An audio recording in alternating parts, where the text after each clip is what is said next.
Conversation. I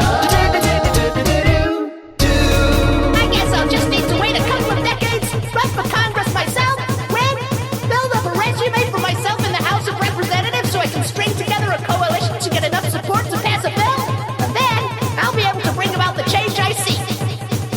Or I could just steal my neighbor's car. Hello and welcome to the Kongversation. I'm Hyle Russell. And I'm Joe Mudd. Hello. Joseph. Mudd. Joseph. Not Joseph. Not Joseph.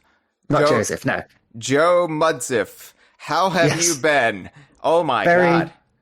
Yes, very good. It has been a roller coaster since 2018, but mostly good. The bad stuff was pretty much bad for the rest of the world as well. How was your pandemic? Oh, horrible, terrifying.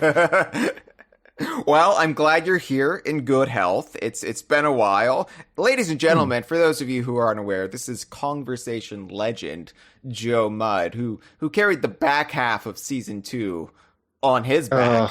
I don't want to listen to those days. I'm too embarrassed to the person I was back then. Yeah, I have a sliding time scale where I can only go back and at this point listen to maybe season 7.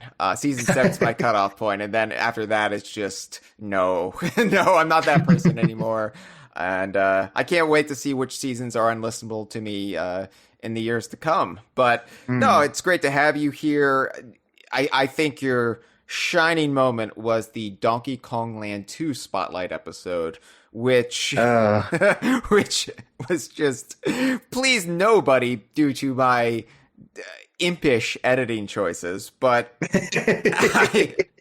I'm so glad we could have you back. I've been wanting to do this for a while. It's tough. It's tough coordinating a time for you and Matt, especially to record, since there is a 5-hour time difference between us. It's always a challenge to figure out a time that works. And then it seems like when times do work, then something comes up. So glad you're finally here. We will finally be discussing Yooka-Laylee and the Impossible Lair today. Joe, I'm going to get your thoughts on the entire game. But awesome. Specifically, we are going to go up to the very end of the game. The last bits we haven't discussed on the Kongversation, including the Impossible Lair itself and the ending. So if you have not played Yooka-Laylee and the Impossible Lair, or if you've not finished it yet, because I realize that Impossible Lair is pretty hard. If you haven't done it... understatement. Yeah. So if you haven't done that and you don't want to be spoiled, this is your warning. There will be spoilers on this episode. So you can bug out now if you want. I won't have any hard feelings, but you will miss our shameless plugging. Check out DK Vine on Twitter. DKVine.com/Twitter. Twitter.com/DK Vine. I'm tweeting my twat every day on Twitter, tweeting about Donkey Kong, Banjo, Conker, Dinosaur Planet, and yes, Yooka-Laylee as well. The entire DKU at my fingertips. Sometimes I give insights, sometimes I just post nonsense. But if you want some joy in your Twitter feed, check that out. But hey, I'm not the only social media manager for DK Vine in the house today. Joe, tell us about Instagram. I mean, let's make it clear. It's Jolly that runs the Instagram. I just help out. You can tell which posts are his because they start with the word ooh, and which posts are mine because they do not start with the word ooh. Yeah, you don't have that much joy in your body to elicit an ooh every time you're getting ready to talk. No, of course, Jolly Roger, the totally real character from off of Banjo-Tooie and subsequent games, is running the Instagram. Joe, you just supervise because we don't know what that crazy frog will get up to, so we have to have an editor. He has been a bit busy, especially this year. He hasn't posted as much as he used to, and he is semi-sorry about it, but semi just there's only so much you can do with this premise. Leave me alone. Yeah, when you're a mayor and you run a tavern and you're a professional thief or whatever, it's hard to also run an Instagram page. I don't think he's ever actually mentioned that he's the mayor because it's well, he hasn't been able to come up with anything funny about the concept. It's just a weird throwaway line in the game, really, isn't it? That it just never comes up again. Yeah. So, anyway, is there anything you'd like to say about the content you can expect on the Instagram should you subscribe? Minimal. No word. Whenever a funny idea pops into my Jolly's head, he will post it. Yeah, but don't expect weekly posts. Just expect whenever he can come up with something funny, he will post.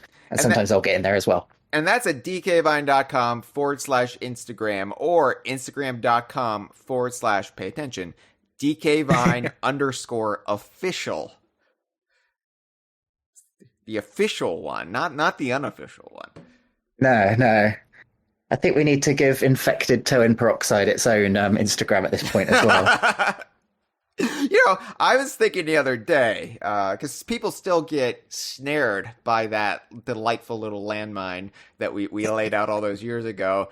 I was thinking it's time we might retire infected towing peroxide, or maybe give it a new address that's harder to stumble across, but have a new trap. Something for the modern age. Maybe wiggling sexy toes and bananas. I don't know. I'm open to suggestions, but I've got a camera. I've got a whole lot of bananas, and I've got some pretty sexy toes that are probably in need of a pedicure. So maybe I'll. We do need to appeal to the foot fetishists. That's a demographic we haven't quite snared yet on DK Vine, isn't it? But it's so huge, and I really feel like that could really be what puts us over the top, or I guess under the foot. We will grow our audience by any means necessary, so long as it stays within good taste and doesn't, I don't want like white nationalists coming into DK Vine. Fuck you all. But that's when we draw the line. Yeah, but foot fetishes, sure, the more the merrier. Also, so Joe, as you know, DK Vine has never really been about giving out gameplay tips or tricks. We don't do it. We're more interested in world building and characters and story, to care about such small things as playing the games well. It's irrelevant. So if you're wondering, for example, how to get around the Feasty Boys, the hungry sharks seen in the beach area of Yooka-Laylee and the Impossible Lair's Overworld, then I don't have any serious answers for you. But have you considered tossing them a nice cold Landshark island-style lager? That's right, ooh. Landshark. It's the coolest, most refreshing liquid this side of Infinity Inc., and it will surely rewrite your reality to be one of constant parties and fun and sun in the surf. Landshark island-style lager. If I'm plugging it, Jimmy Buffett must be paying me, and if I'm taking Jimmy Buffett's money, you know I must think it's good. Oh, yeah. That's a beverage. So, Joe. Are we on the drinks now? I might as well crack one open then. It's my promotional obligations, and I don't care that we're recording this 11:15 in the morning my time. It's 5 o'clock somewhere, as Jimmy Buffett said once. My logic is, if there's still some of my first drink left by 5, then technically I haven't broken the law. The rule, rather. I guess it's 4:15 here. Yeah, so I guess it's 5 o'clock in France. So if I nurse this one for 45 minutes, then it's fine. Joe, Yooka-Laylee and Impossible Lair. It's been a while since we've discussed it in full. Oh man, I still got that. I still got that Landshark island style lager in my throat. Hold on. Oh. Yeah, I feel it's a lucky coincidence. I just decided to replay it recently on a whim, and I've just finished it again. I just want to ask the big burning question: have you done the Impossible Lair without using any bees? No. See, Matt. Oh, sorry. See, Matt can't even do it with the bees. I've managed it with the bees twice, but I've done over 200 attempts at the Impossible Lair. Oh my god! And I've got 44% of the way through. No, so before we really get into it, I want to say, since it has been a while since we've done an episode, if you, the listener, would like to catch up on our past Yooka-Laylee and the Impossible Lair discussion, be sure to listen to episodes mini number 10. That was where we gave our first impressions. Episode 727 and episode 803. And that will take you up to the present, this episode, where Joe and I will be discussing... we'll be discussing the whole game, but we're also going to be discussing, in particular, the beach area, the final zone up above Trousers Place, and, of course, the Impossible Lair and the ending. And, Joe, I was actually waiting to do this with you. A while, I don't know if you even remember, but we were breaking down who was going to be on what episode for the Impossible Lair. And eventually it was decided that, oh, yeah, Joe... Joe's been playing it. Joe, will be on the end of the game, like the Impossible Lair. And we were just trying to figure out a time that worked. And then the pandemic happened, and it just felt like all of the plans just went into disarray, and we went into this weird survival mode.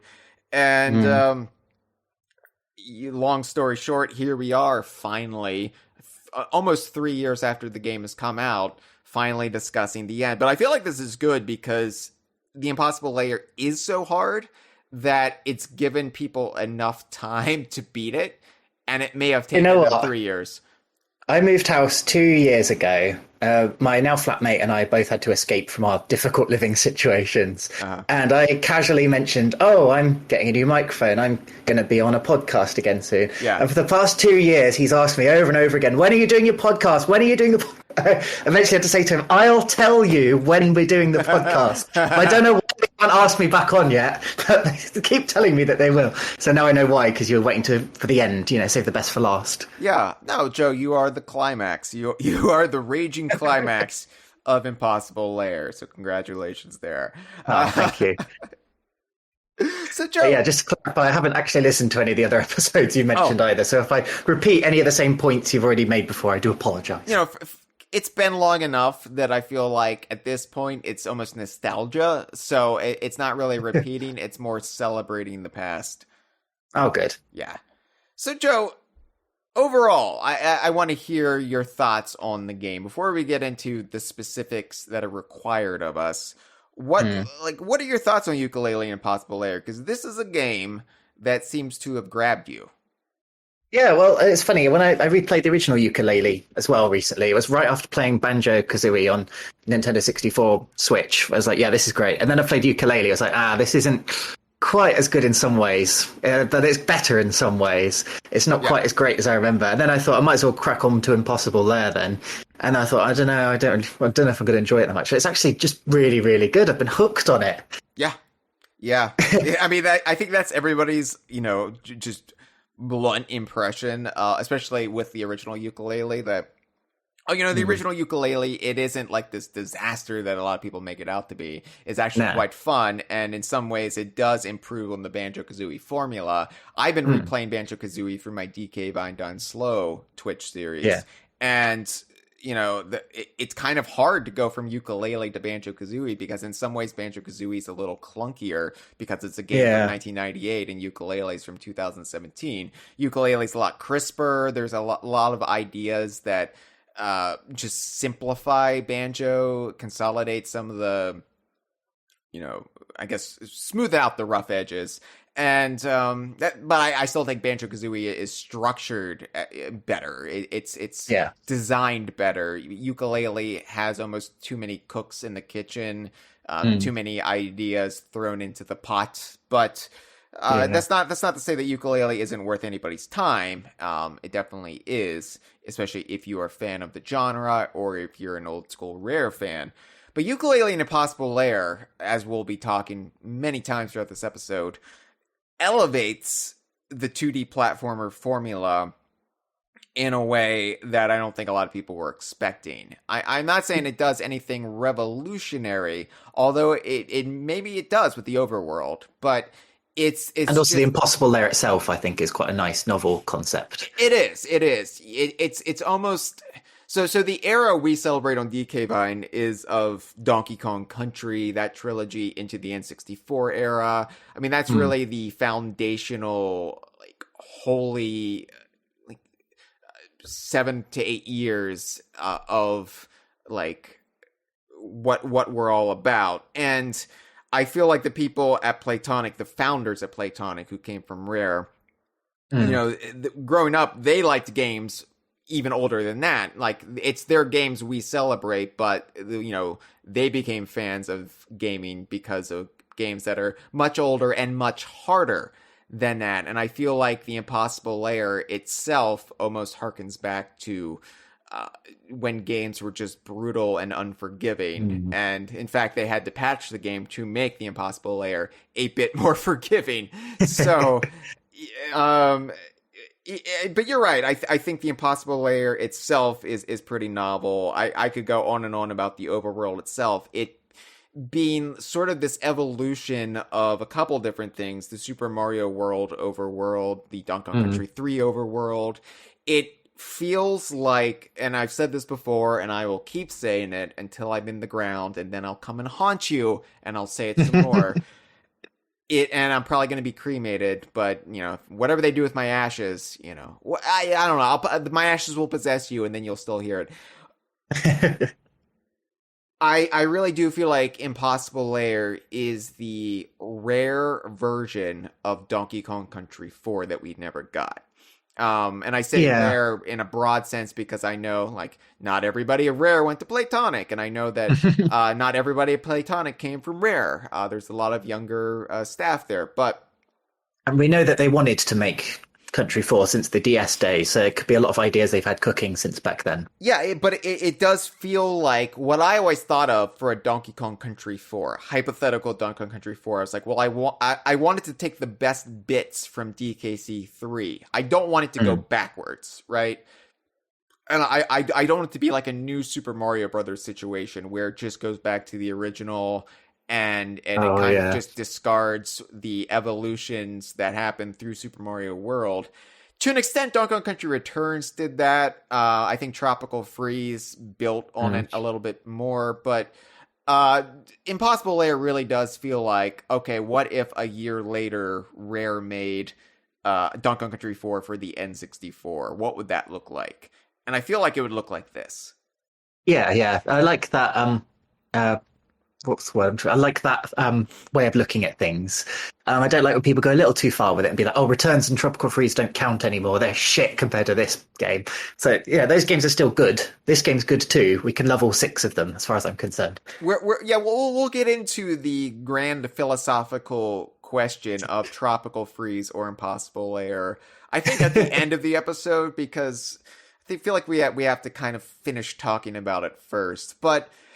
yeah, I just want to say, like, I'm not turning this into a Playtonic versus Retro Studios thing. I love both. I think there's room in my heart for both. I would hope there's room in your heart for both out there in podcast listening land. So, you know, that's not what this is about. I think you can celebrate Yooka-Laylee Impossible Lair without tearing down Tropical Freeze. You can even say stuff that you think Impossible Lair does better than Tropical Freeze without it meaning, I hate Tropical Freeze. That's not what this is about. And remember, this game was also inspired by Tropical Freeze, wasn't it? I believe people at Playtonic played Tropical Freeze and liked it and incorporated elements of that into this during production. I think they claim it wasn't, but it's clear that it was. You know, there's no getting around that there are some elements. There's some little trace amounts of DNA from Tropical Freeze in Impossible Lair. So, yeah, I mean, and I think... especially things like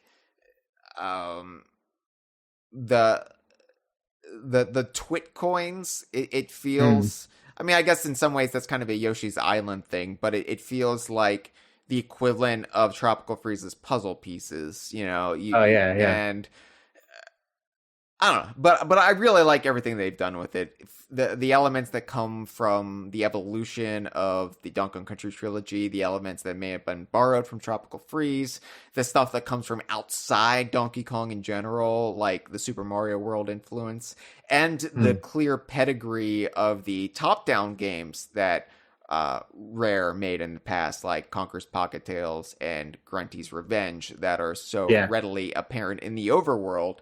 There's just a lot in this game that I like, and it's just amazing to me how it all hangs together in a brilliant, breathtaking, revolutionary package. And I would say that even if I wasn't a B in the game. I once again, I have to be upfront and say, yes, there is a B character in the game that is named after me. I wish I hadn't missed out on that. I wish I could have been in there as Joe Buzzed. There's already Joe the Bee in the game, so we could I'll pretend that was me. We could just pretend it's you, because Cameron's got one, Jeff's got one, but we'll pretend one in there is for Joe Mud. It's fine. I was trying to think what your B pun would be.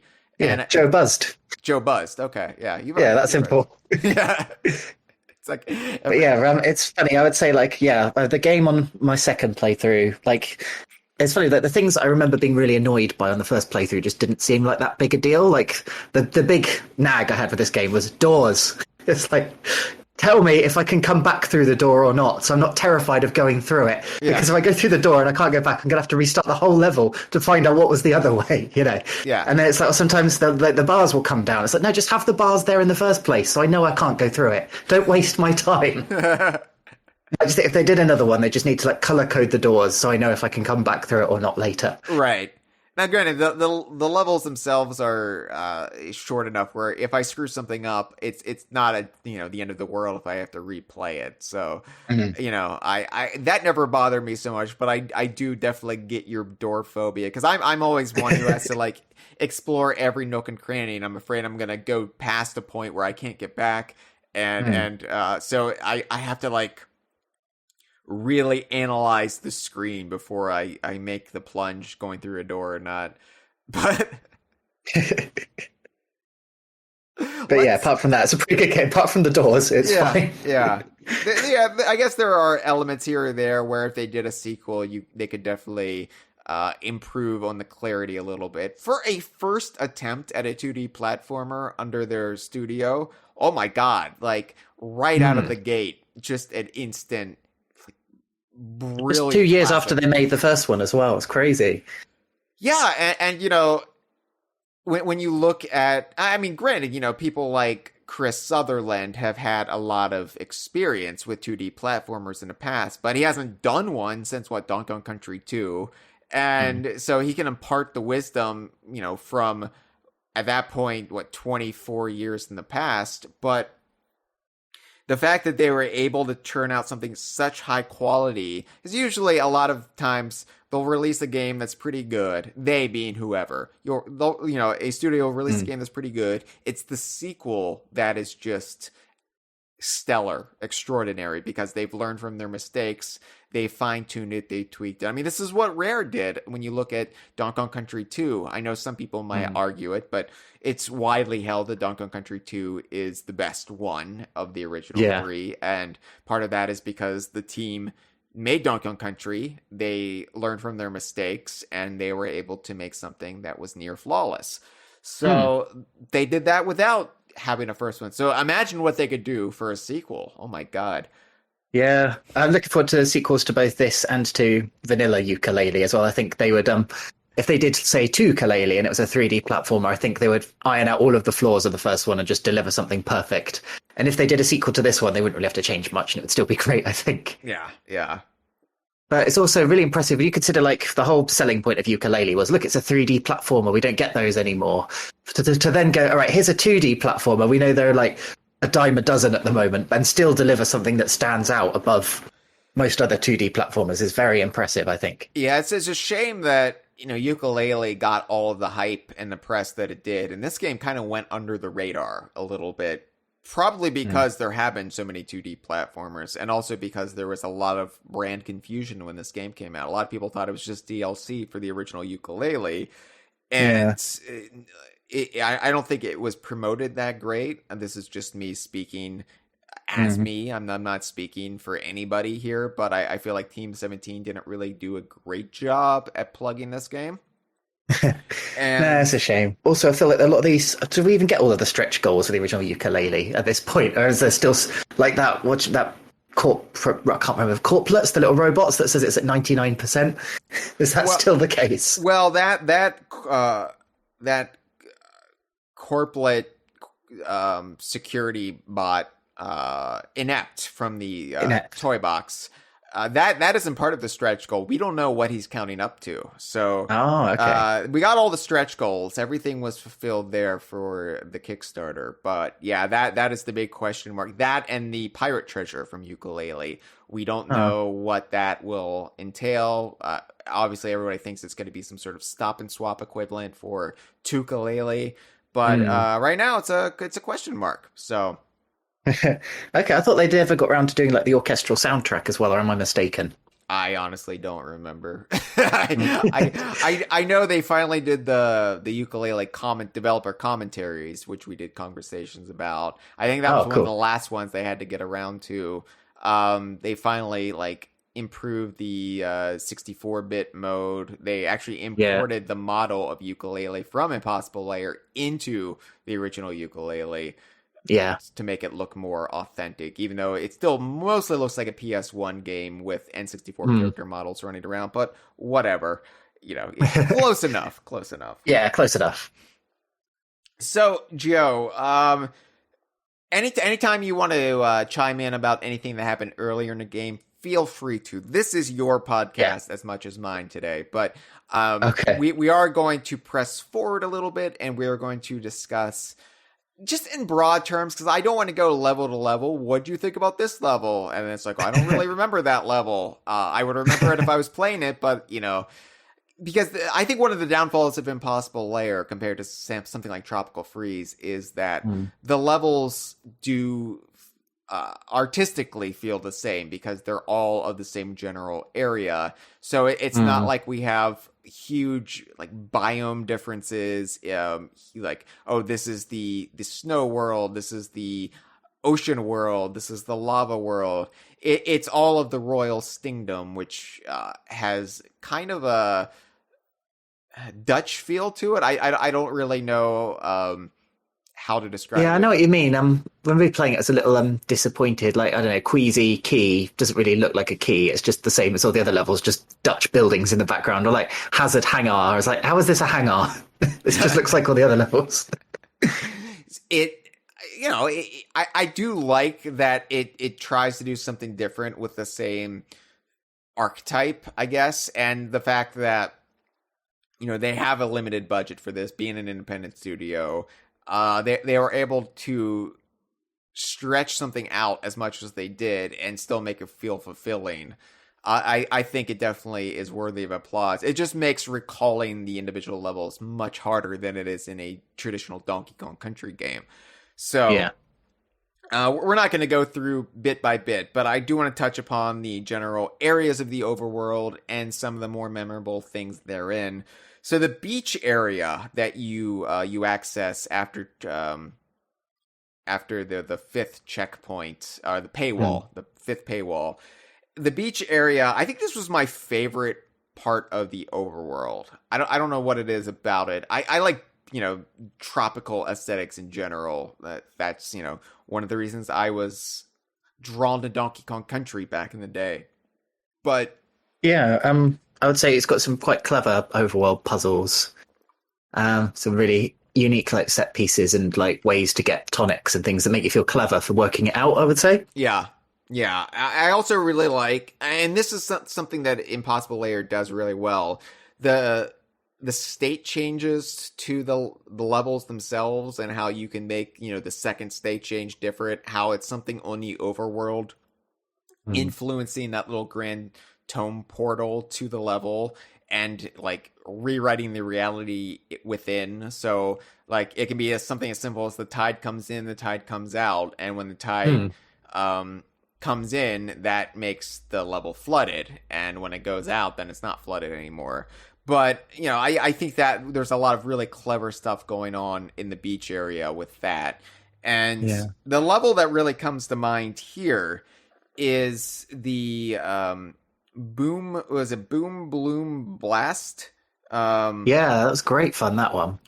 Just because Boom Blooms, the plants that you fire yourself out of throughout Impossible Lair, they are clear just XPs for barrel cannons, and it's obvious. They're not really trying to hide it.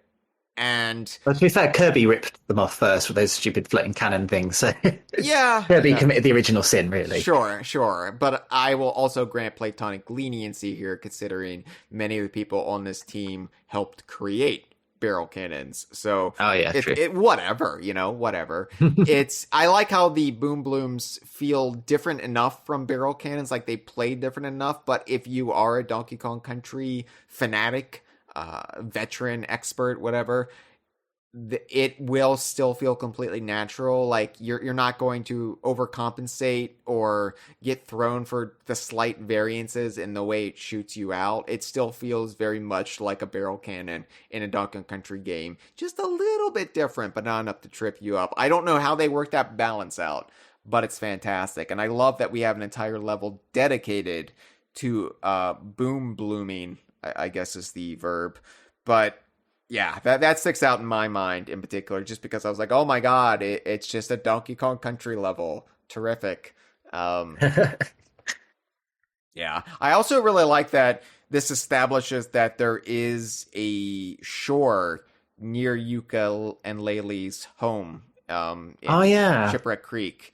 Because, it's like up in the mountains, as we're led to believe. But if you go out on the overworld, here is a beach, and it seems to be, the ocean. Well, actually, maybe you can clear up the setting of this game, because I'm a bit confused. So I've read that the entire game is set inside a book, the Royal Stingdom.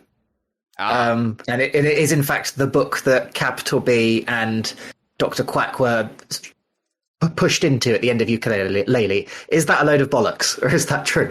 So, Joe, okay, for starters, have you ever seen the secret ending to the game that you can only see if... Well, of course you haven't seen it. I don't think anybody's actually seen it.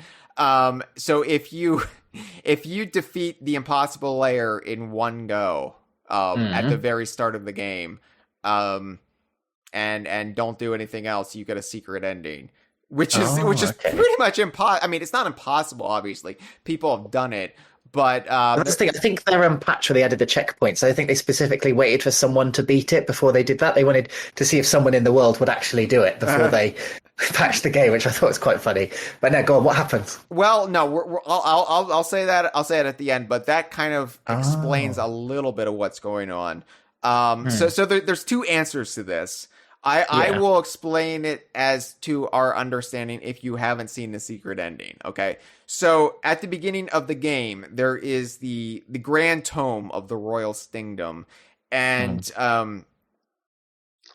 Queen Phoebe, she's pulling up, I think she's trying to get Yooka-Laylee out or something, and she accidentally pulls out all of the chapters of the book into little smaller books, and they scatter around the overworld. So every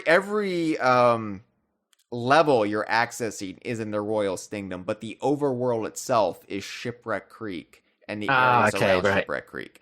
So it's basically like they found a cheat to like keep using the Grand Tome idea from the first Yooka-Laylee, but to spread it out into chapters. So every level takes place within the same world, the Royal Stingdom, but the overworld itself is still Shipwreck Creek and Ivory Towers and all of that. Gotcha. Okay. Yeah, but there's another answer to that, which the secret ending gets into, which we will discuss at the end, near the end of the episode, and that will be heavily spoilery territory, because I know most of you listening, I would say all of you listening probably have never authentically accessed this secret ending. I haven't done it.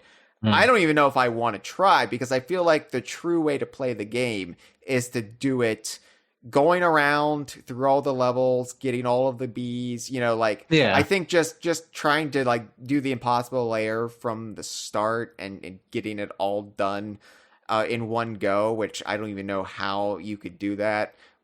It's like Breath of the Wild. You can, in theory, just go straight to Hyrule Castle at the start. Well, not in theory. Lots of people have done it, but then you're missing out on all the game's content, and you want to play the game, don't you? You don't want to skip the game. Right, and the secret ending doesn't really, it changes your perspective on why this happened the way it happened, but it doesn't fundamentally alter anything about the adventure itself.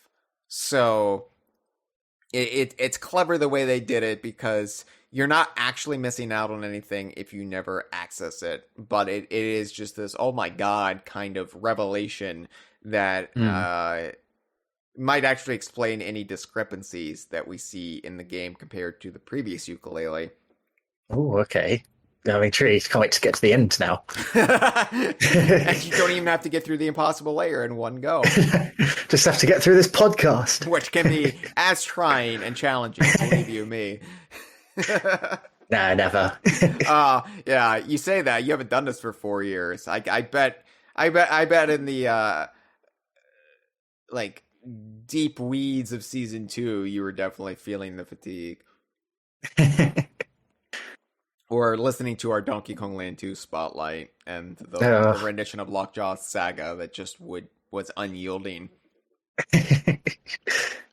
And then so the beach area is the last regular area, because once you get through the beach area, then you're right back to the bridge underneath that takes you back to the Batship Crazy, and then you go north and there's Queen Phoebe and the Hybrid Towers entrance and the Impossible Lair. But there is another area that you can only access if you give Trowser all of the Twit coins up in his little home up in the desert region. And what actually happens is you accidentally burn down his house.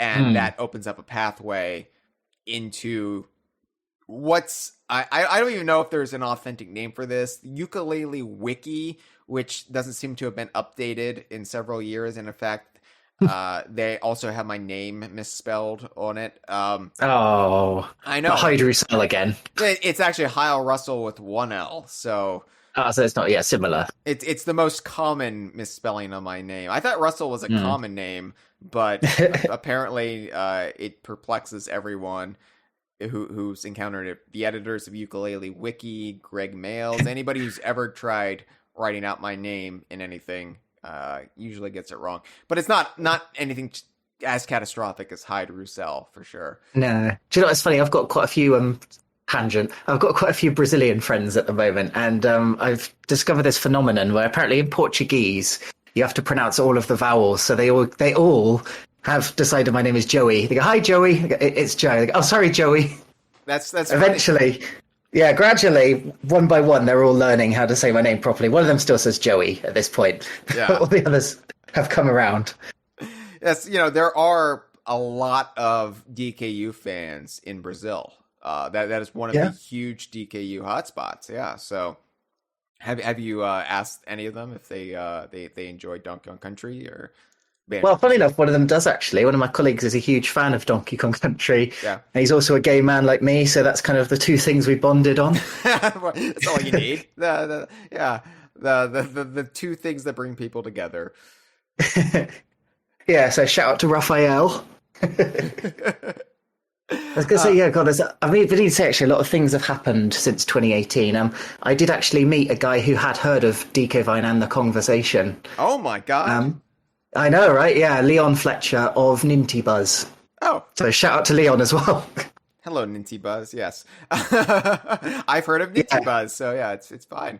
Oh, cool. Yeah, it's a Bournemouth uni student who he was just trying to start like a Nintendo society, and like me and like a handful of other people turned up. Sometimes just I turned up. We just sat in a cafe playing Super Mario Party or whatever. That was fun. When you say they're trying to start a Nintendo society, that makes it sound like you're trying to start a cult. Nintendo is a cult. I mean, yeah. Paying $60 for the same game you bought on the Wii U. Who would do that? Cult member. Somebody brainwashed, right? Oh yeah, we're all brainwashed. Of course, I have every version of Yooka-Laylee and Impossible Lair, including for PS4, and I don't even own a PS4. Oh god. Right? Yeah, wouldn't quite go that far. It's like I need to get a PS4 at some point. I'm a PlayStation character. My B is a PlayStation character. Isn't there like a Linux port as well? You're not going to get it on Linux, are you? There's not a Linux port for Impossible Lair. There is for the original Yooka-Laylee. Yeah, and here's the thing, Joe. I don't know what Linux is. No, I'm not really sure. I've asked around. Nobody seems to know. Was it a thing in like the 90s for a bit? I thought it was like Charlie Brown's friend. I don't know. But I do have the PC version of Yooka-Laylee. I have the physical PC disc for Yooka-Laylee that I got with the Kickstarter pledge, and I'm just like, this has to be the rarest physical version of Yooka-Laylee that there ever was, because what even is this?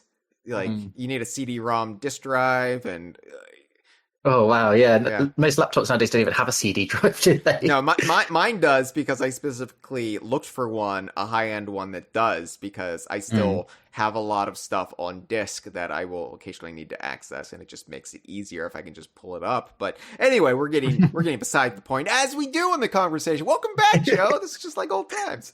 Yay! Talking around in circles, and before we know it, 20 minutes have passed, and we don't even remember what the topic of the episode was about. Oh. So anyway, the final zone, as they call it on Yooka-Laylee and Impossible Lair. I can't verify if this is actually what it's called or where they got this information. Usually, if anybody gets information, it was from Playtonic or Daily or somebody who just, provided it. So I don't have any reason to question that it's called the final zone, but it seems like it is a big mystery because we don't know what the final zone is supposed to be. It's this weird, like, castle like thing built into the caverns in the desert above where Trouser lives.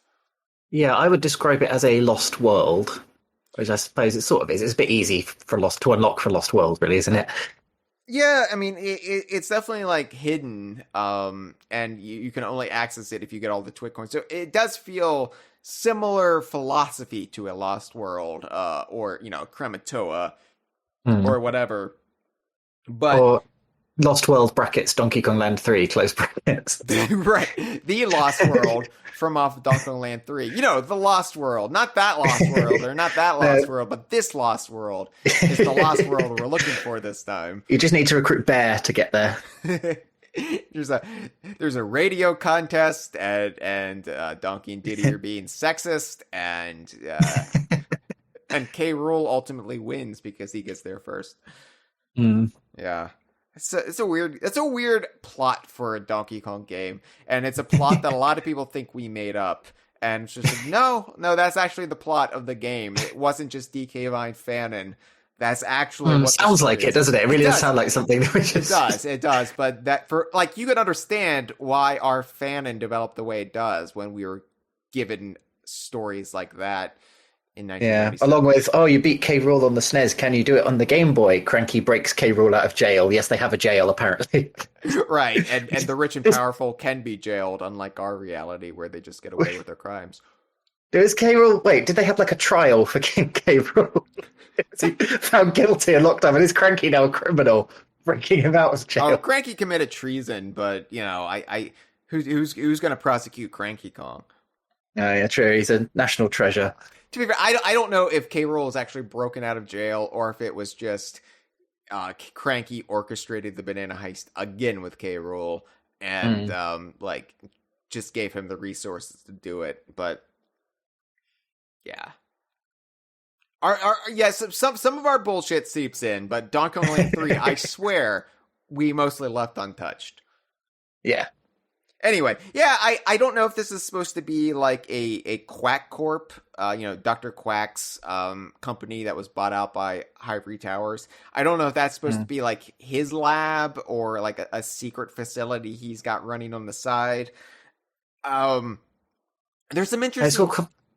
It's all full of like smoke and smog and like thorns as well. Like, I mean, toxic If I'm waste. just picturing it in my head now, and what I would describe it as is, just a dark, gloomy, abandoned castle, really.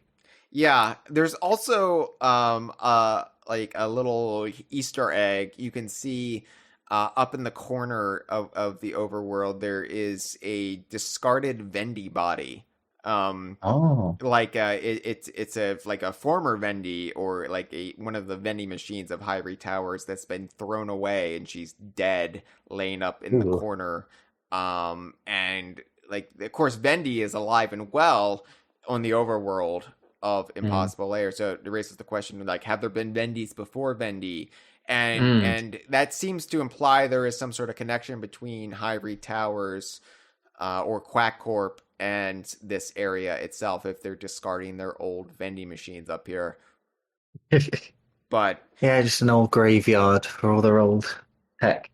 yeah, and I don't know if this is maybe the resonance of an unknown character because the secret ending, which we'll get into, sets up this mystery benefactor. So maybe this is their residence. We don't really know, but I like this area for what it was. It was kind of spooky and foreboding, but just in the right ways. I like Kartos up here. Mm. I like the Kartos because I hated Kartos and Yooka-Laylee. Same. I Yeah. thought it was a great punishment. He's just trapped going round and round in circles forever. Yeah, yeah, but I enjoyed how they utilized him just on the overworld here. It was fun seeing him back, as it was all the characters from Yooka-Laylee who came back.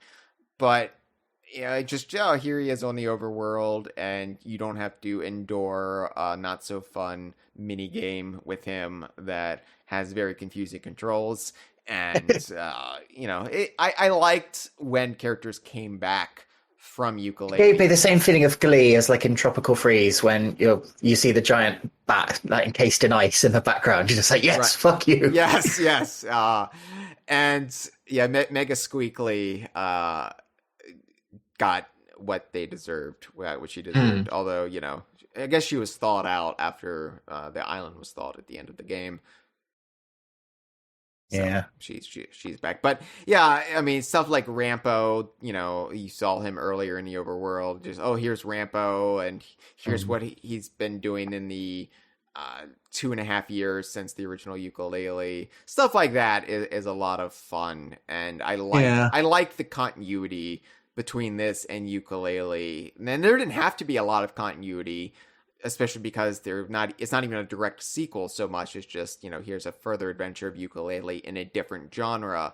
But I did like catching up with characters, including Kartos. So Yeah, it's like Banjo-Kazooie and Tooie and Nuts and Bolts did it really well as well, watching the world progress around you, watching the characters see what they're up to, or meeting all of their wives and kids and stuff as well. yeah, and then Grunty's Revenge, you got to see what happened 20 years before Banjo-Kazooie and get a better understanding of how that world was established by the time 1998 and 2000 rolled around. So, yeah, I mean, continuity has never been like this team, like the veterans from Rare. It's never been a hurdle for them. They've always handled it very well and in a very fun way, and they reward fans for paying attention. So yeah, one thing I noticed with this game, running thing with the overworld characters, is that Yooka and Laylee are not very heroic on the overworld. They screw over quite a lot of people, and I felt quite guilty for some of the characters. yeah, we destroy Ollie the Trolley's house, so there was a sand castle. But still, he had a 57-year mortgage on it. It is sort of the trope of Banjo and Kazooie just sort of bumbling around looking for jiggies and sometimes causing more damage than they are helping people.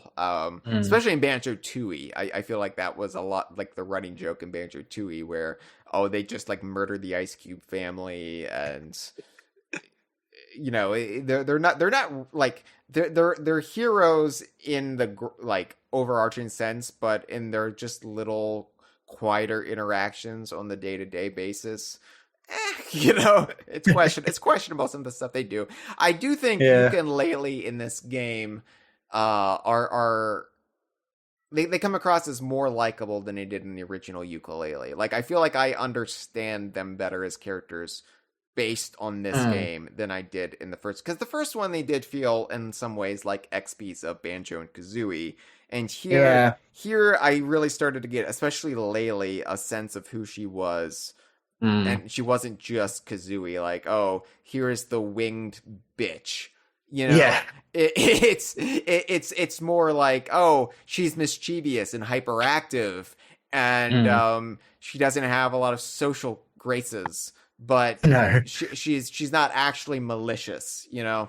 Although you say that, I mean, I found going from Banjo-Kazooie to Yooka-Laylee, I found with Kazooie, like she's horrible to Bottles, especially, Right. and to a few other characters as well. But she seems to respect Banjo, and like even when Banjo's being dumb, she never insults Banjo. Whereas Laylee will sit there and insult Yuka non-stop, be like, "Oh, I'm Yuka's only friend," and even I think he's an idiot. Stuff like that. Yeah, Laylee doesn't have the same filter that Kazooie might have. yeah, and I think like that's like I don't know. It just comes off as more innocent for me with Laylee. And it's funny because, you know, Andy Robinson did the bulk of the writing for Impossible Lair. I know Daly took over when Andy left Playtonic, and she kind of slid into his role, but Andy still handled the bulk of the writing in Impossible Lair as he did in Yooka-Laylee. But I feel like he course corrected a lot of the stuff in Yooka-Laylee. Some of the maybe missteps he did, tonal missteps. And I think like Yooka-Laylee and Impossible Lair is some fine work from him. Yeah. But yeah, in the final zone, I did like how the scare ship, capital B's airship, played a role in the final 2 levels of this area. You know, like there's no like actual progression. The way the game is broken down and structured, like there can't be any progression. Like K. Rool takes off in the flying croc, and then you've got to like go through the brambles to reach the flying croc for the final battle. Like the scare ship doesn't actually come into anything in the end game. They just incorporated it as a set piece in the final 2 levels. It's not like, you know, because you can just access the Impossible Lair from the start of the game, so it's not like you have to be flown to the Impossible Lair or anything grand like that. But it was still nice to see that this thing from the tutorial stage made a comeback in the end. They kind of paid it off a little bit. Yeah, it kind of caught me off guard. I didn't notice it on my first playthrough, but then on my second playthrough, I was like, oh yeah, the last 2 levels are both called Scare Ship. That's interesting. Yeah, which I didn't realize at first was a pun on airship. Because I was like, Scare Ship, that's a stupid name, and I didn't think about it anymore. And then I was like, oh, it's an airship. I got it. Okay, like Bowser has, but it's capital B, and all right. But it reminds me more of the airship that the Tikis had at the beginning of Donkey Kong Country Returns. That I think it comes back when you're like flying up to is it Tiki Tongue Tower, or does it come back in the rocket level from the factory? It comes back at some point. I think so. It's been a while since I played Returns. I need to break out Donkey Kong Country Returns 3D again, but because I'm not gonna dust off my Wii anytime soon. That's for sure. No. You could do that in the comfort of your own home. Yeah, I don't need to like if I'm gonna waggle in my own house, it's gonna be the context is gonna be completely different. Let me tell you. I have my waggle time and I have my gaming time, and I don't like to mix them. Yeah, it's interesting. I think I might have talked about it maybe during the Dixie Kong podcast. How I thought I'd play Donkey Kong Country Returns on Dolphin in HD, and I do not recommend it because it doesn't look good. It breaks the illusion of a lot of the graphical effects. Oh, really? You're like, oh, that's not real. That's just like a texture in the background. There's aren't real hills stretching off into the distance. Whereas the 3DS actually holds up really well. It has the illusion of depth. It's just to this day, I can't tell the difference in the graphics. Really, I think it's just a really flawless conversion. I mean, a lot of people complain about the frame rate, but the frame rate doesn't bother me, honestly, probably because I'm an old man who played games back in the day, as Cranky would say, and like stuff like Donkey Kong Land doesn't faze me, you know. So to have something that's a little bit lesser fidelity, a little bit blurrier, and with less frame rate, I'm like, yeah, whatever. This is fine. I've never been a frame rate snob, really. No, I wasn't with Banjo-Tooie when IGN was complaining about it, and I'm not now. Damn it. Well, I've made the upgrade to 4K on my computer, and I've become a 4K snob. So like, I don't know, someone will show me their new TV. I'm like, is it 4K though? Thing is though, my computer is a Frankenstein of old parts. I call her Cher because she's had so many new parts installed. Ouch. Yeah, basically, it can't really run anything in 4K more recently than 2009, but still, you could put YouTube on 4K. So there's that. Yeah, I call my computer Sonny Bono because of the time it hit a tree. Oh, Oh, take that, Sonny Bono. you know, my computer is strong enough to run old games, but not. I don't know. Yeah, carry on. All right. Well, the final zone. I enjoyed it. I thought it was going to be like. I thought there's going to be like a creepy reveal in it. I was like setting myself up for like something like just truly horrific or something. I don't know. I don't know what I was thinking there was going to be, like some sort of boss fight in the overworld, but nothing actually came to be, and it just kind of ended. Again, by the nature of the structure of the game, if you can access the Impossible Lair from the start, you really can't lead up to anything too spectacular. So I get it, but for me, the true ending, the true final level of the game is going back to Capital Causeway, the first level in the game, and accessing its altered state, which in this case is access once you can jump up, once you have enough battalion guards and you can jump up on their tents, you can reach the Blamphibian Angler, who is named Rodney, by the way. We learned his name was Rodney.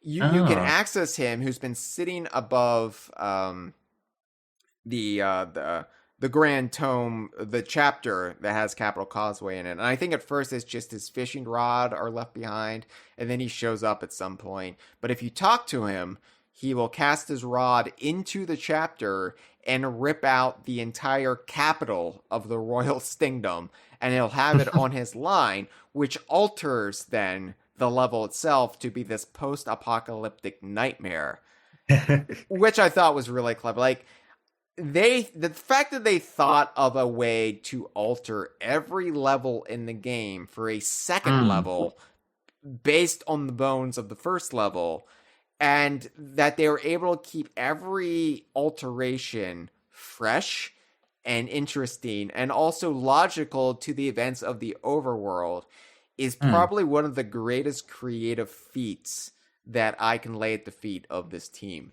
They truly did a remarkable job. Yes, definitely. And it's interesting. It's like a critique of Donkey Kong Country 3 is that every level is a gimmick level, really. So it's cool that this game has the normal version of every level and then the gimmick version of every level. Yeah, it is. And it also shows that they were smart about their budget, that they were able to, like, instead of having to develop like double the amount of levels, they were like, what if we change the levels that we have? And like that, it just shows how like economical they were, but it still didn't hinder their creativity. And it never feels like the game you're playing is an indie game. Like we've talked about it before, like the budget difference between Tropical Freeze and Impossible Lair. And the fact that we are having this debate about which is better, Impossible Lair or Tropical Freeze, shows just how much they were able to stretch their pounds with Impossible Lair's development. It is just staggering what they were able to do. That it never feels like an indie game. That it never feels lesser than something like Tropical Freeze, which had the big Nintendo budget behind it. Just goes to show what talent they've got on board, really, doesn't it? Oh my god!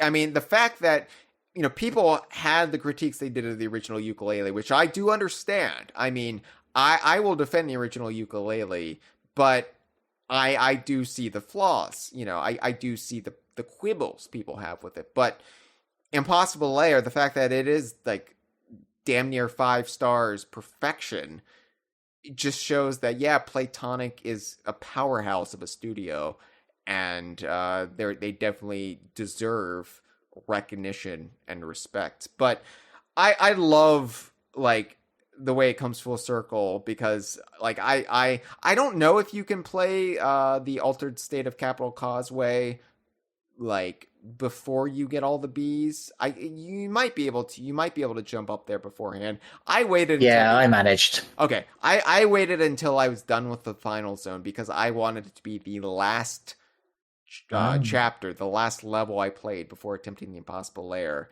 And That's a good idea. just brought things full circle. It was fun.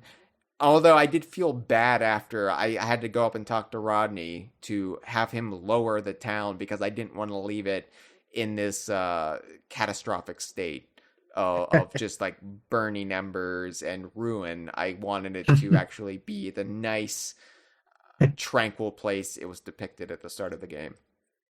Oh, that's good of you. Save the town. Yeah. Also, this is where you get Cameron's bee, Cam Beagle. And it's funny because a lot of people, when they were first playing the game, they were like, Cameron has a bee in the game. I haven't found Cameron's bee yet. Where am I missing Cameron's bee?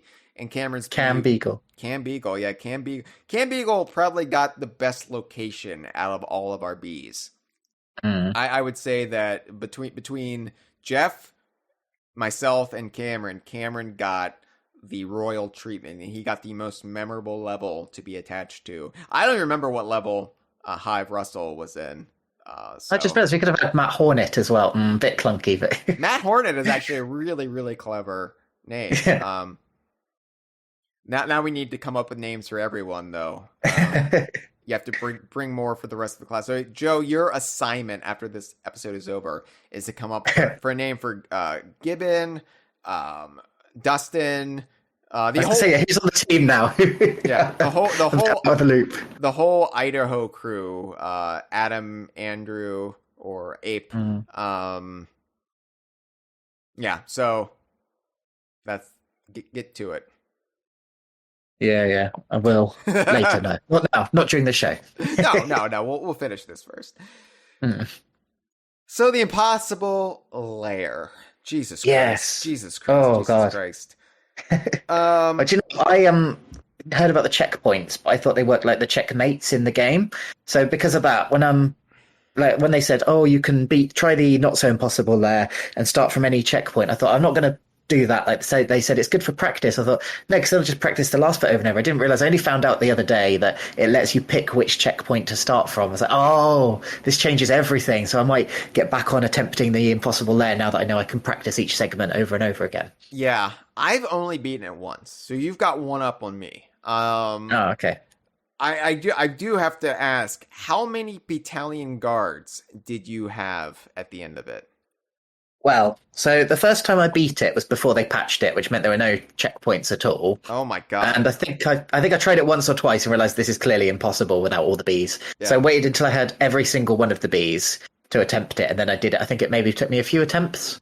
But then on this second playthrough, it just took me one attempt, and I did it with all the bees. You did? I mean, did you make it through with all the bees still left? Oh no, God no! I lost all of them. Oh, you lost all of them. Okay.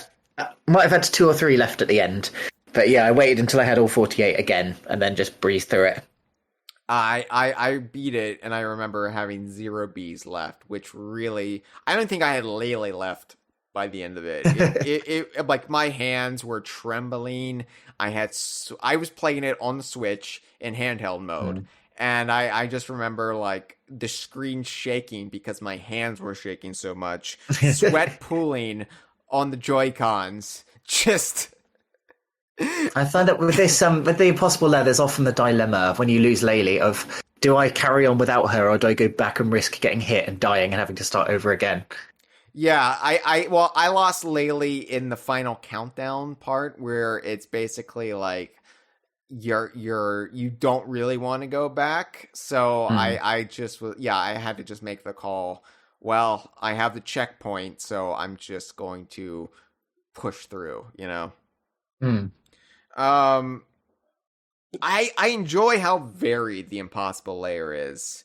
I like that they broke up the final battle with capital B across multiple stages. That felt very Donkey Kong Country like 2 to me, like where the final battle of K. Rool is broken up in two stages: the Flying Croc and then Crocodile Core, and Donkey Kong Country 3, I guess. But I like that, it rather than this long protracted battle. I guess the final battle with him is pretty long, but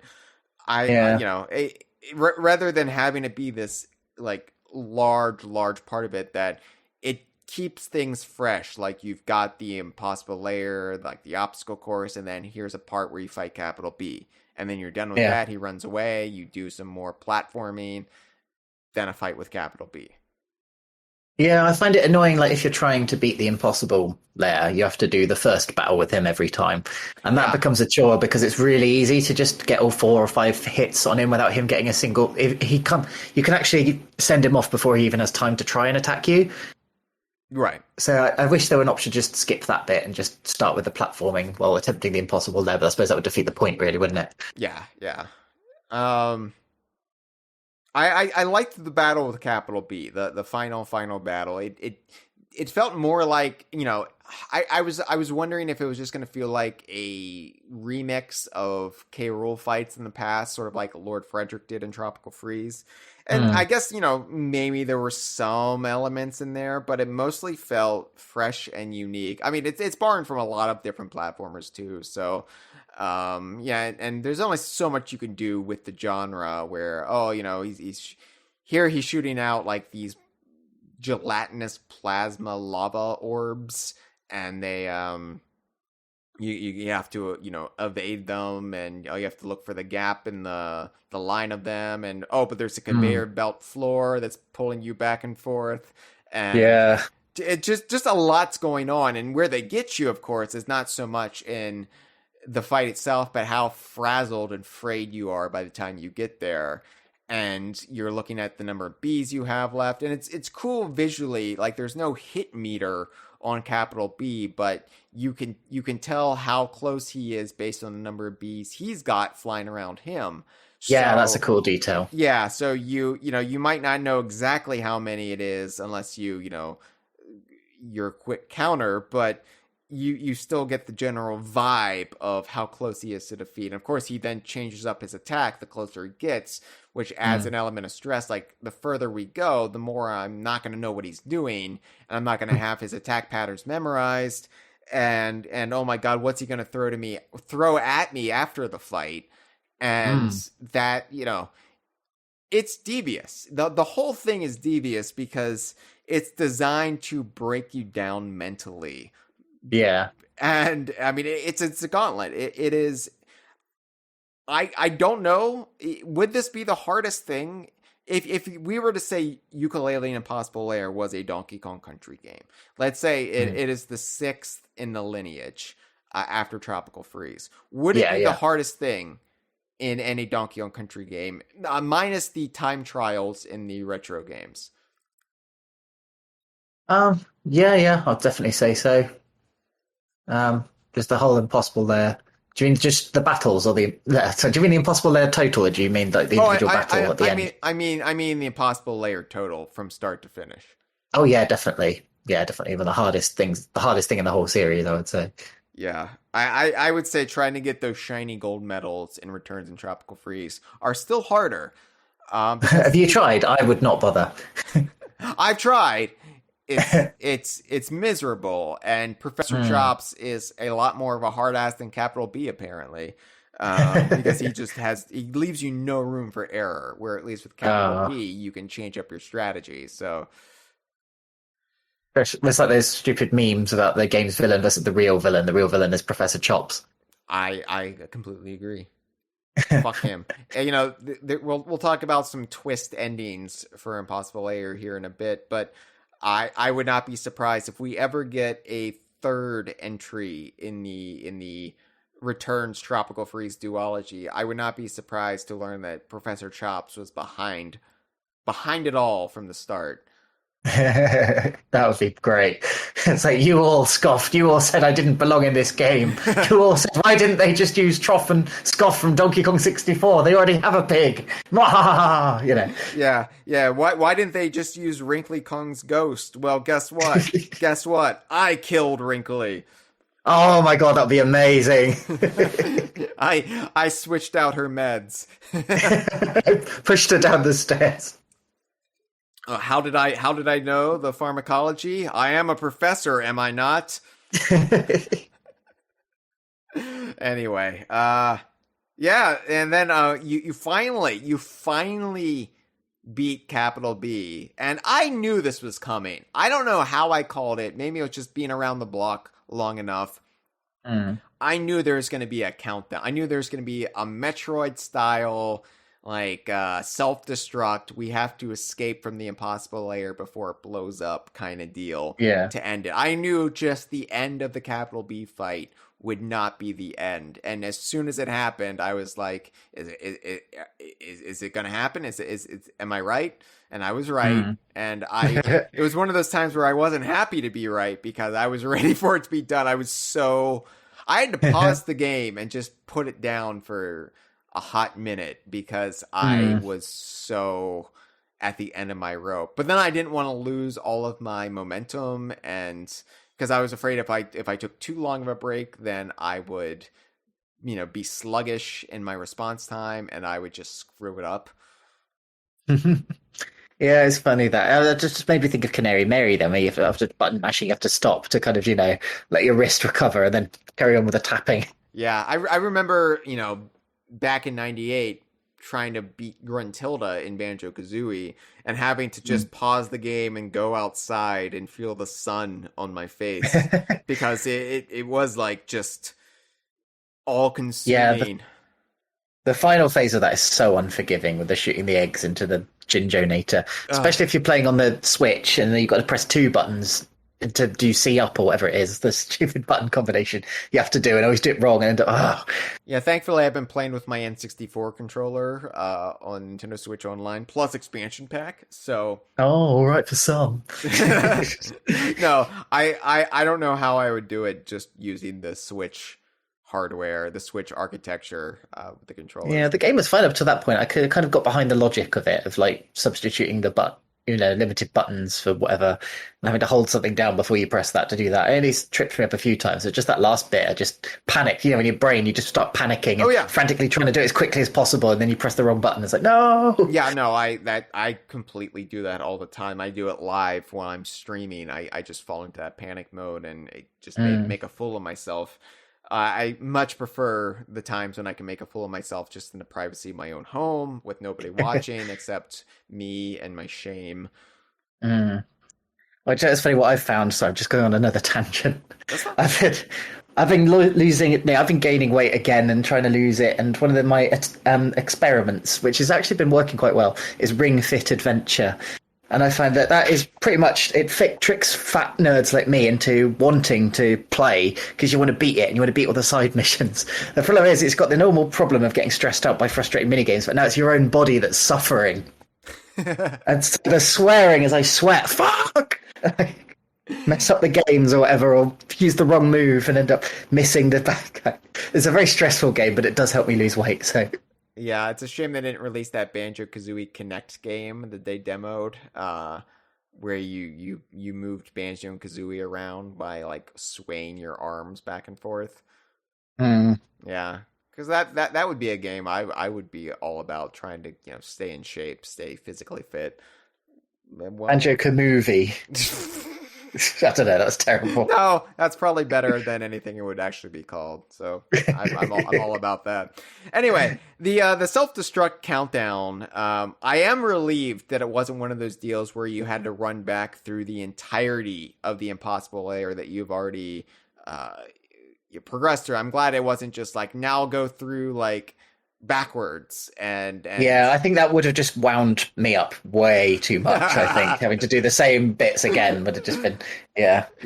When I realized it wasn't that we were actually breaking new ground, at first I was confused and I was like, oh no, I don't know what to expect, and I was like, oh no, this is going to be better, because I'm pretty sure that would just kill me dead if I were to. I like that you go out a different way, and It was actually easier than I thought. And when I say easier with an asterisk, because it wasn't easy per se, but it was easier than I thought it was going to be. And a lot of that is down to, it was sort of an obstacle course that makes you utilize your rolling and jumping skills quite a bit. And that could have been far more stressful had I not been such a veteran of the Donkey Kong Country style gameplay that this really leaned to at the very end. Yeah, no, I agree. That's definitely the best way they could have done something like that.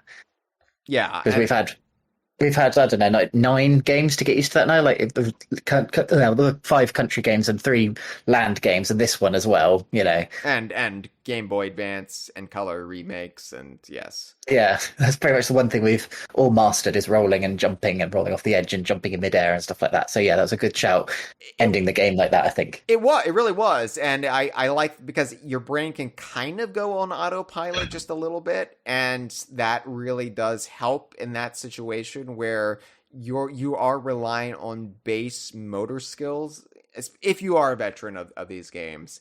And so it isn't so panicky and fidgety and stop, start.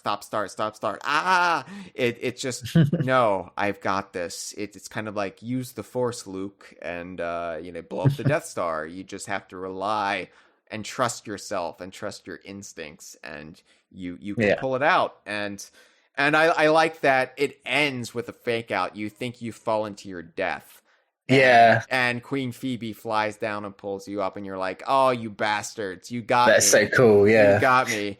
It really just goes to show the level of skill that went into this game.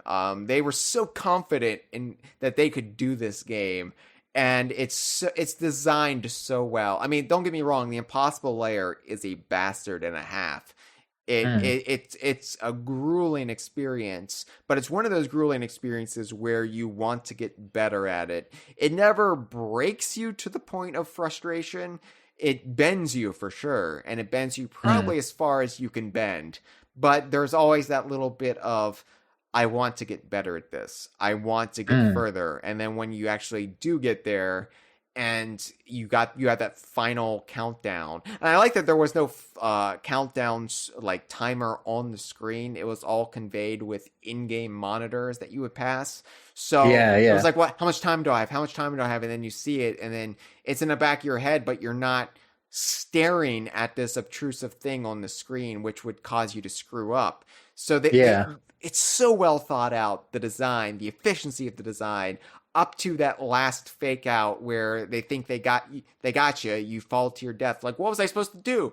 Oh my God. Okay. That was supposed to happen. Queen Phoebe's got me. That's overwhelming sense of relief that overcomes you. Waves of just, oh, I got it. It's done. And then you just sit there. It's like having sex, right? It's like you've successfully pulled it off in a satisfactory manner. And I know exactly what you're describing there, because that's exactly how I feel with Cuphead. Just that when it comes up with a knockout, you're just like, oh, it feels so good after you just got so wound up for the past hour trying to beat it over and over again. Yeah, but you're like, okay, now I can just relax and savor the moment. And it really is just one of the best feelings. Just like light up a cigarette, like right. Yeah, go over to Dr. Dank's dispensary. We have a Joe. It's been a while since I've talked to you. Weed is legal here in the state of Virginia now, so I have all sorts of marijuana shops that have opened up around my house, and right across the street there is a place called Dr. Dank's. So.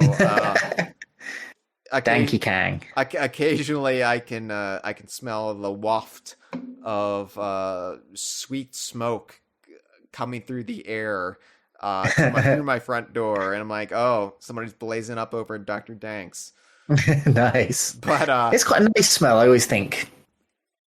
I mean, I don't really smoke this stuff anymore. I can't. No, it's very too paranoid. Sweet. But since it's been legal for about a year here, and it's very sickly sweet because I smell it everywhere now. You're walking through a parking lot and you pass a car and you smell it emanating from the car. So, anyway, yeah, but it is, I remember, like, I liken it to the way I felt after finally beating K. Rool in, like, the Flying Croc in DKC 2. Just that, oh my God, I did it. Like, Yeah. and this is sort of that magnified by 100. It's just, Mm. it's like, imagine the flying croc battle, but all of Screech's sprint and all of, like half of, K. Rool's Keep before that, just like this huge gauntlet full of varied stuff.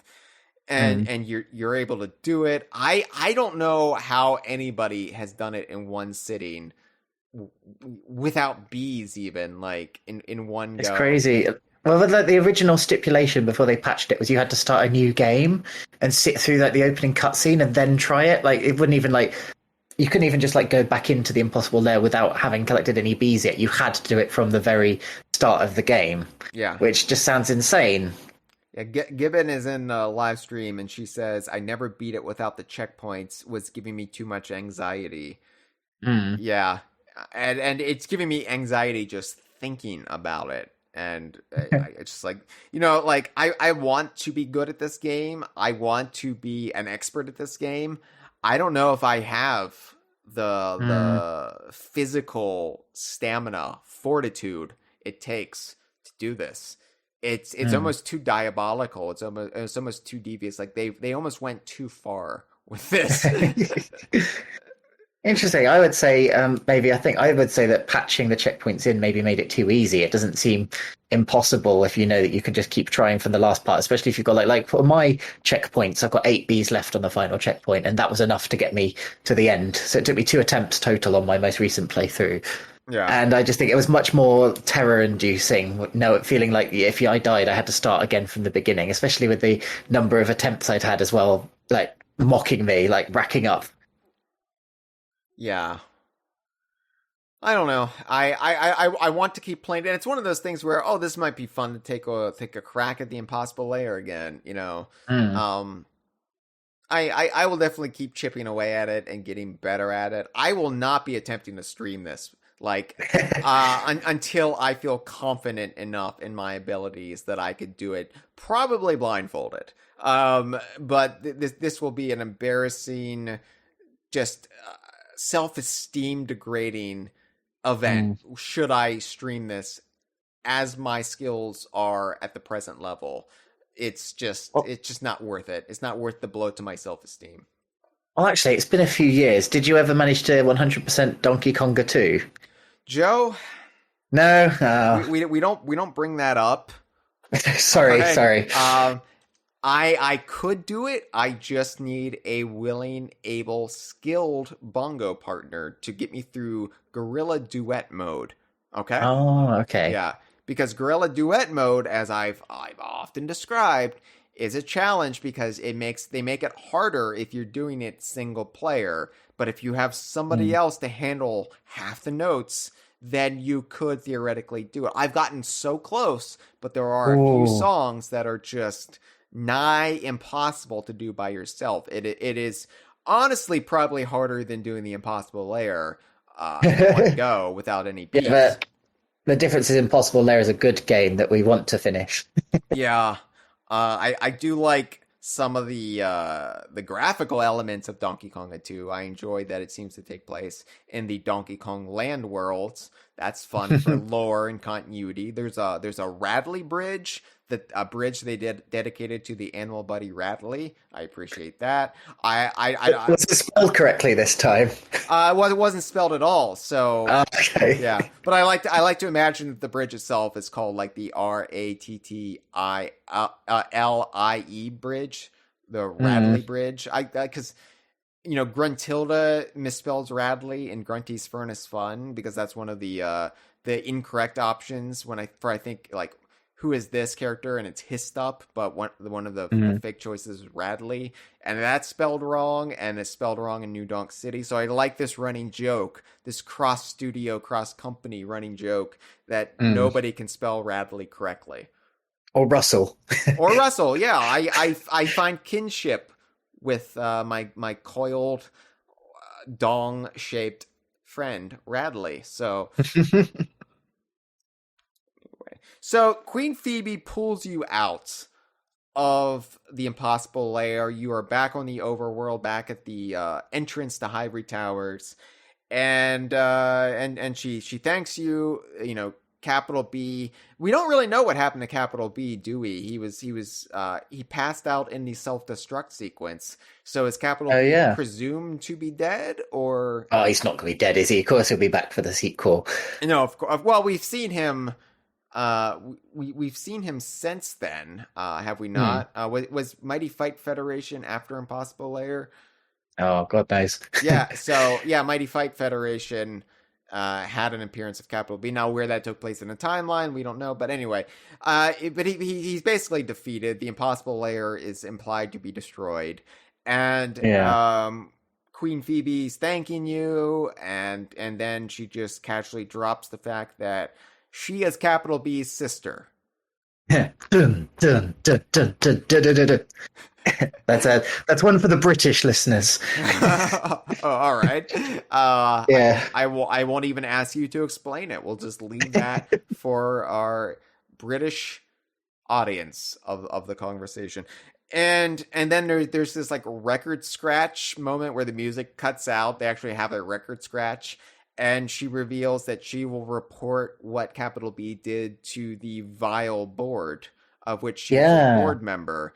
Now, Vile is the evil organization that was mentioned in Yooka-Laylee. The reveal in that game was that Dr. Quack was actually a member of Vile. Capital B is not, and Dr. Quack was reporting Capital B's malfeasance to Vile. And here, Queen Phoebe is also part of Vile and is also going to report Capital B's crimes to them. Now, this is interesting because up until this point, we thought Queen Phoebe was this virtuous, Snow White, like just purely innocent character.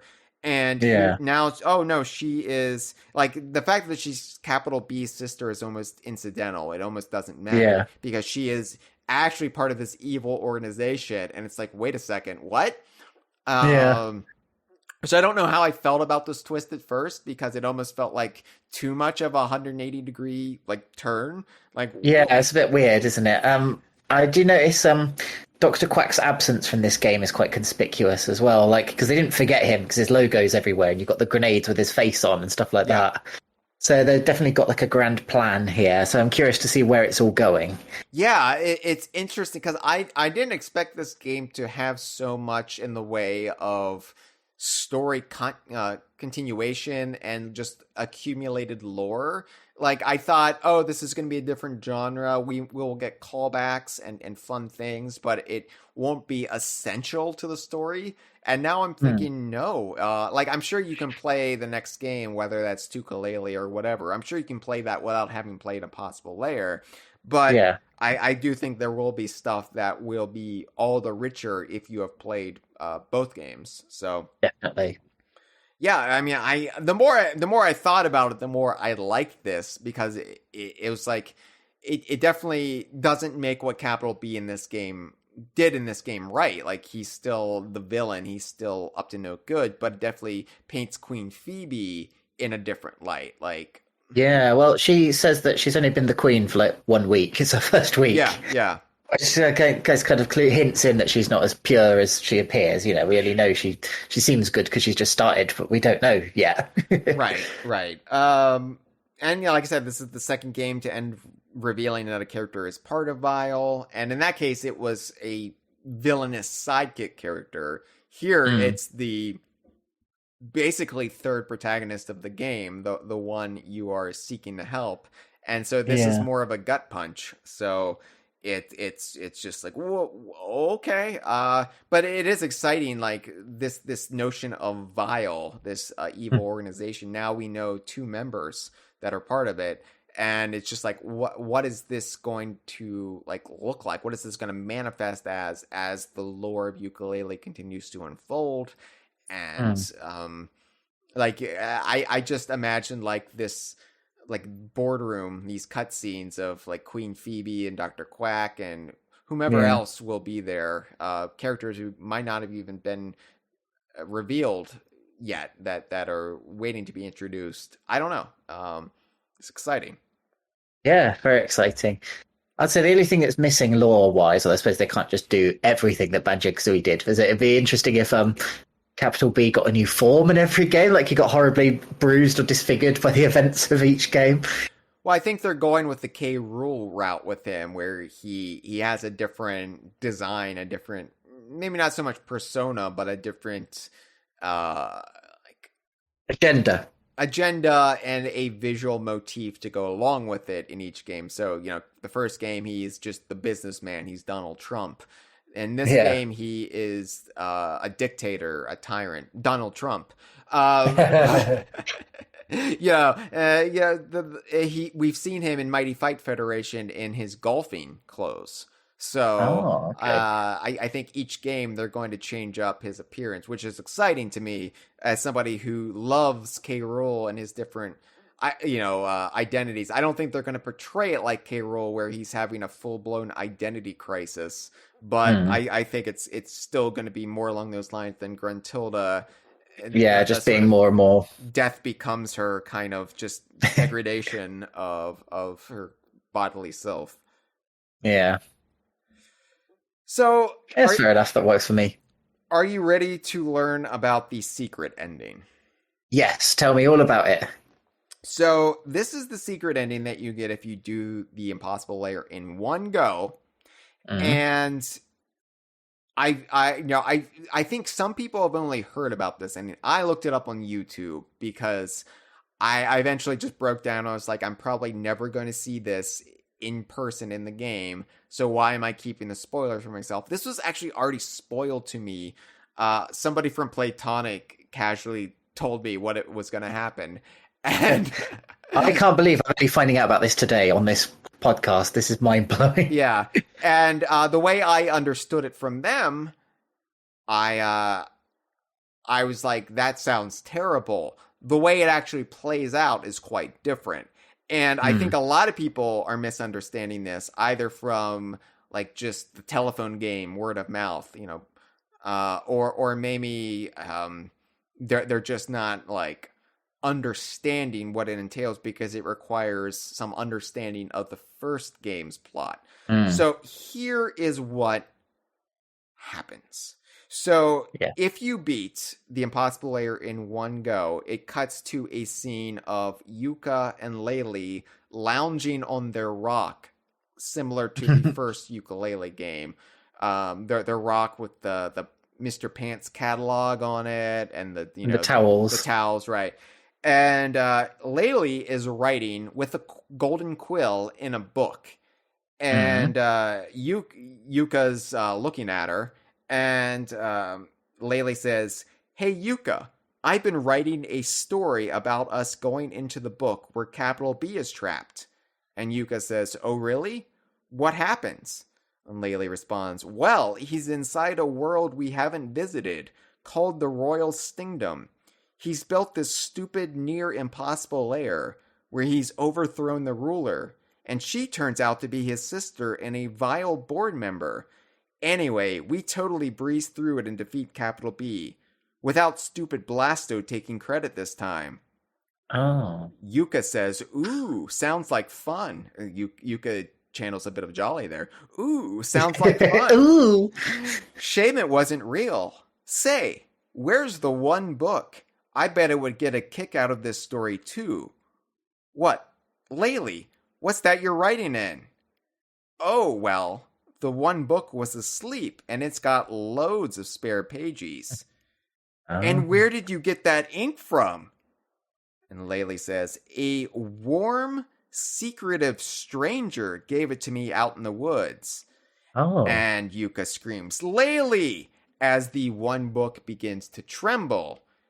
And everything cuts to black. So, Joe, what are your impressions of what I just described?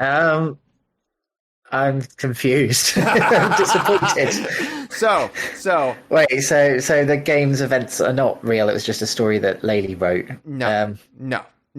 That's that. Okay. So on the surface, yes. On the surface, it's like the Super Mario Brothers 2. Oh wait, that was all a dream.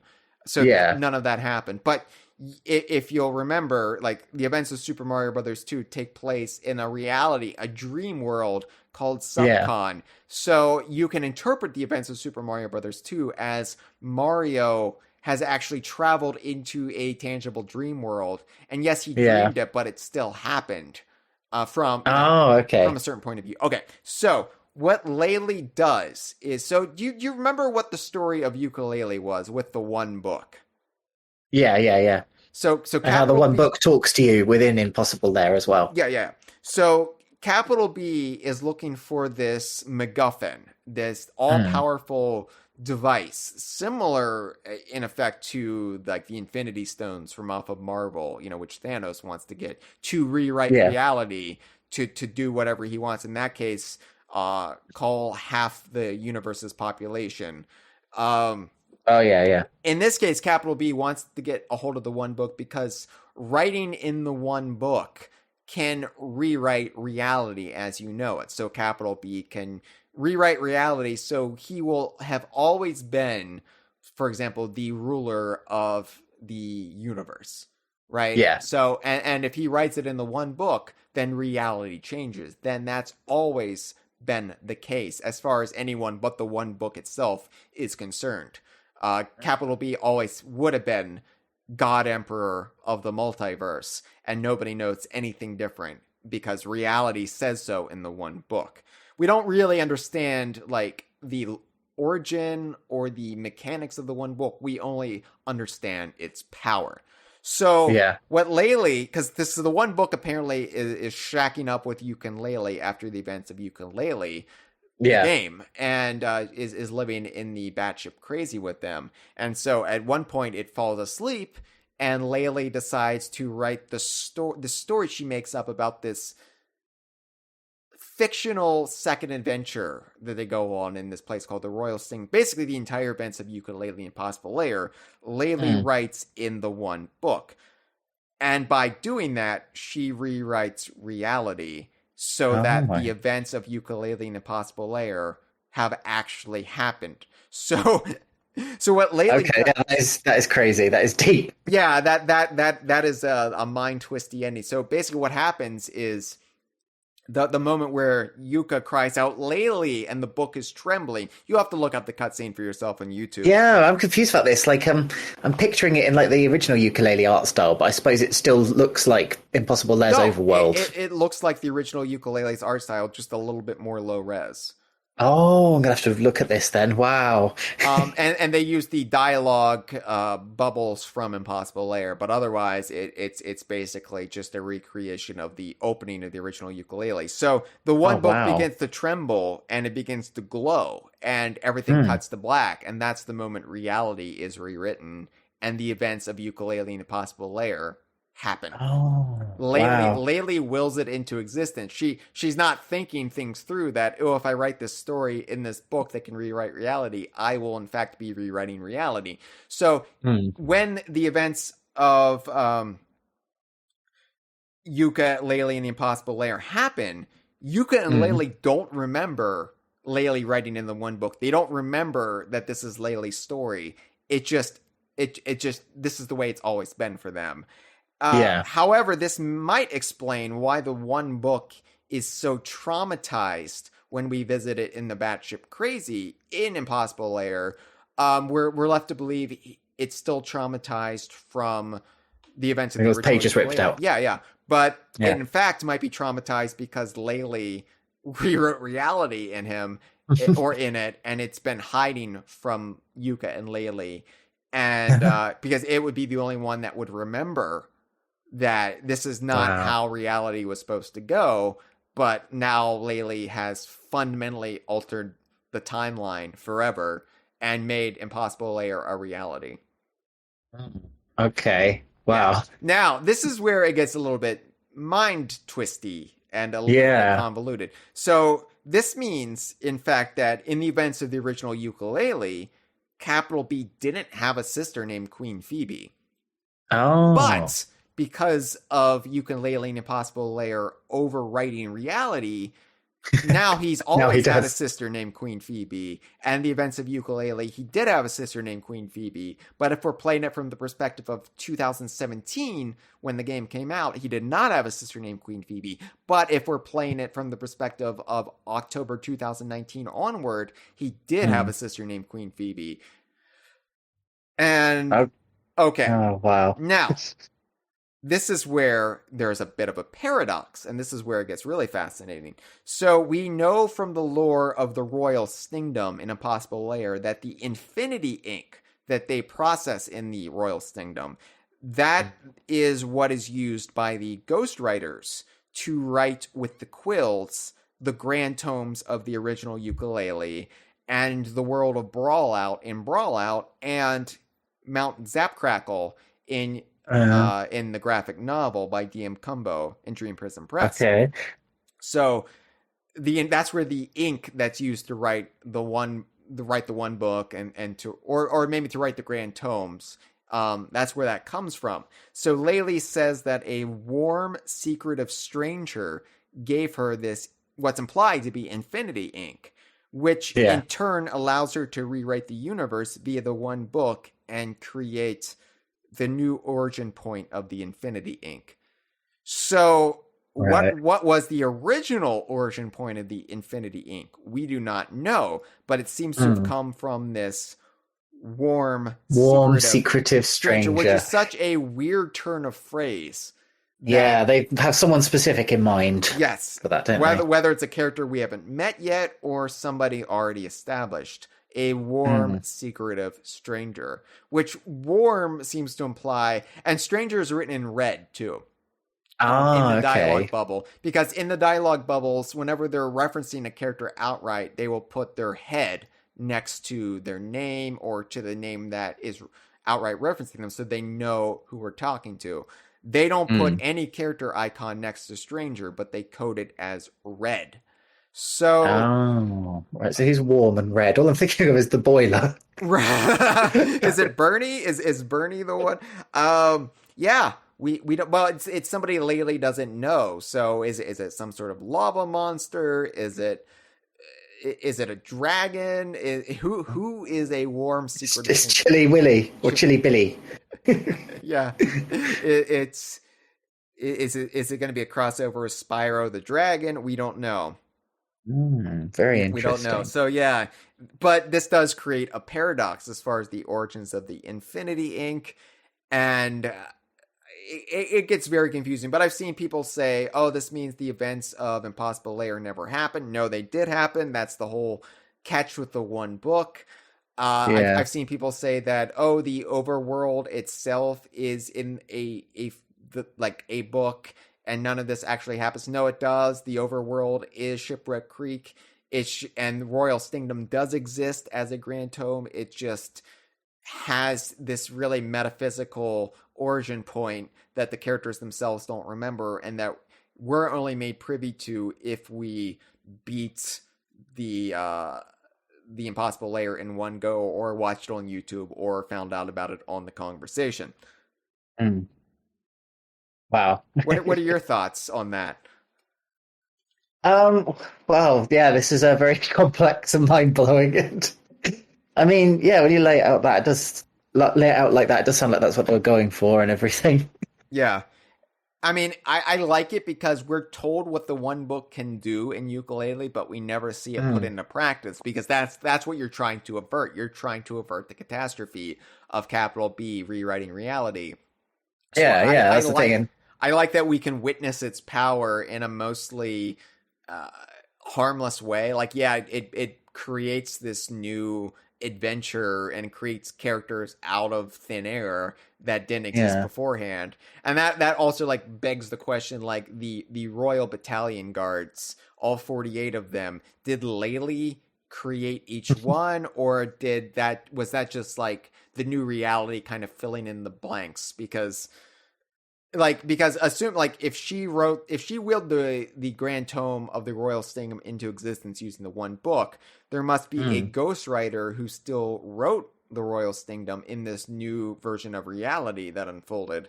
Oh my god. It's crazy. Oh, I did not expect deep lore like this from this ending. Yeah, and I appreciate that this is kind of like this very, very like mind-shattering ending that it's definitely a worthy prize for beating the Impossible Lair in this manner. My only complaint is that a lot of people haven't seen it. They've only heard about it after the fact, and it's leading to a lot of confusion about what it actually means. And luckily, my brain operates in this very fractured prism-like state where I'm like, oh no, I get it, I understand it. Like, you're the man for the job from things like this. You're the one that can figure this stuff out. I'm the one who understood Lost all 6 seasons. I was like, oh, that ending was brilliant. What do you mean everybody hates it? So You like Arrested Development season 4 as well. Right. Yeah, I was like, oh, this is so complicated. I love it. Oh, everybody hates this? No, this is delightful that I can't follow what's happening. Sense in hindsight, like, oh, that's what that was. Okay. Yeah. So, yeah, I love these complex things, especially the Infinity Ink thing. Like, wait, what? But if Laylee created it, how was it created to create what Laylee created? There's some Doctor Who level shit going on there, yeah. Grandfather paradoxes and all of that. So, or I guess in this case, is it a predestination paradox or is it a grandfather paradox? Yeah, well, it's like, you said, I think someone told me that they've not been very subtle about the fact that they're most likely working on Yooka-Laylee as we speak. But with this revelation, I'm very excited to see what this is all building up to, and what could the one book be used for next. Especially because we still don't know where the batship crazy came from. We don't know what the pirate treasure means. We don't know what the inept is counting up to. So there's a lot of threads being woven right now by Playtonic, and they've got a really complex mythology considering they've only had 2 actual games released. Like, I know Yooka-Laylee have made a lot of like guest appearances and other stuff, and they've got the Playtonic Friends stuff on the side, which doesn't really tie in except for Demon Turf, but still, it is like it's a lot. It's a lot for 2 games. Yeah, no, I think it will all play out very nicely, so long as they don't promise any more racists a cameo in the game and then have to remove them. I have to mention it every time. I have to. Yeah, people, if you're bothered that Joe brought it up, he has to mention angry it every comments. It's his fault nobody likes Nuts and Bolts or Star Fox Adventures. But hey, we're gonna be celebrating Star Fox Adventures 20th anniversary in a month. Oh, lovely. Yeah, I know. It's gonna be fun. We're gonna talk about a game everybody hates, and we're gonna be like, it's actually not so bad. Yeah, I've still never got around to playing it. I did buy a copy and then sold it. Well, I do need to play it sometime. Well, then, Joe, you're not going to be on the 20th anniversary celebration for it. Oh, there should be anyway. Even though I know nothing about the game, just try and join in the banter. Yeah. We'd be making like "let's play ball" jokes, and you'd just be sitting there shaking your head. Shabunga. See, you know what it's all about. Shabunga, roll call. So we got a call to take, and then we'll give our final thoughts, including the big question: tropical freeze or Impossible Lair. So we got a call. It's one call. It's just one call, but we're gonna play that one call. All right. Okay. Let's go ahead. Let's do it. Let's do it now. Let's play call. Hey, DK Vine. This is Sling Blade from off of the DK Vine forums. So, Impossible Lair. I actually hadn't planned on buying this game after being disappointed with the first one, but when you guys did that first impressions mini episode back then, and were so overly positive about it, I decided to check it out, and I'm glad I did. It's incredible. There's so much to love about it. That overworld exploration feels like it's picking up and expanding right where Donkey Kong Country 3 left off. All the levels are amazing, and the soundtrack, so good. It easily became one of my favorite platformers ever, right up there with Tropical Freeze. And conquering the lair itself was one of the most electrifying experiences I've had in the game in years. Anyway, just wanted to say thanks for getting the word out about this game. It's a near masterpiece, and I'd have hated to miss out on it, so if you're listening to this and haven't played it, what are you doing? Just play it. Come on. Thanks. Well, hey, thanks for the call, Sling Blade. I'm glad we could convince you to give it a try. Yeah, that was a lovely call, actually. Yeah, actually, Joe's surprised. Most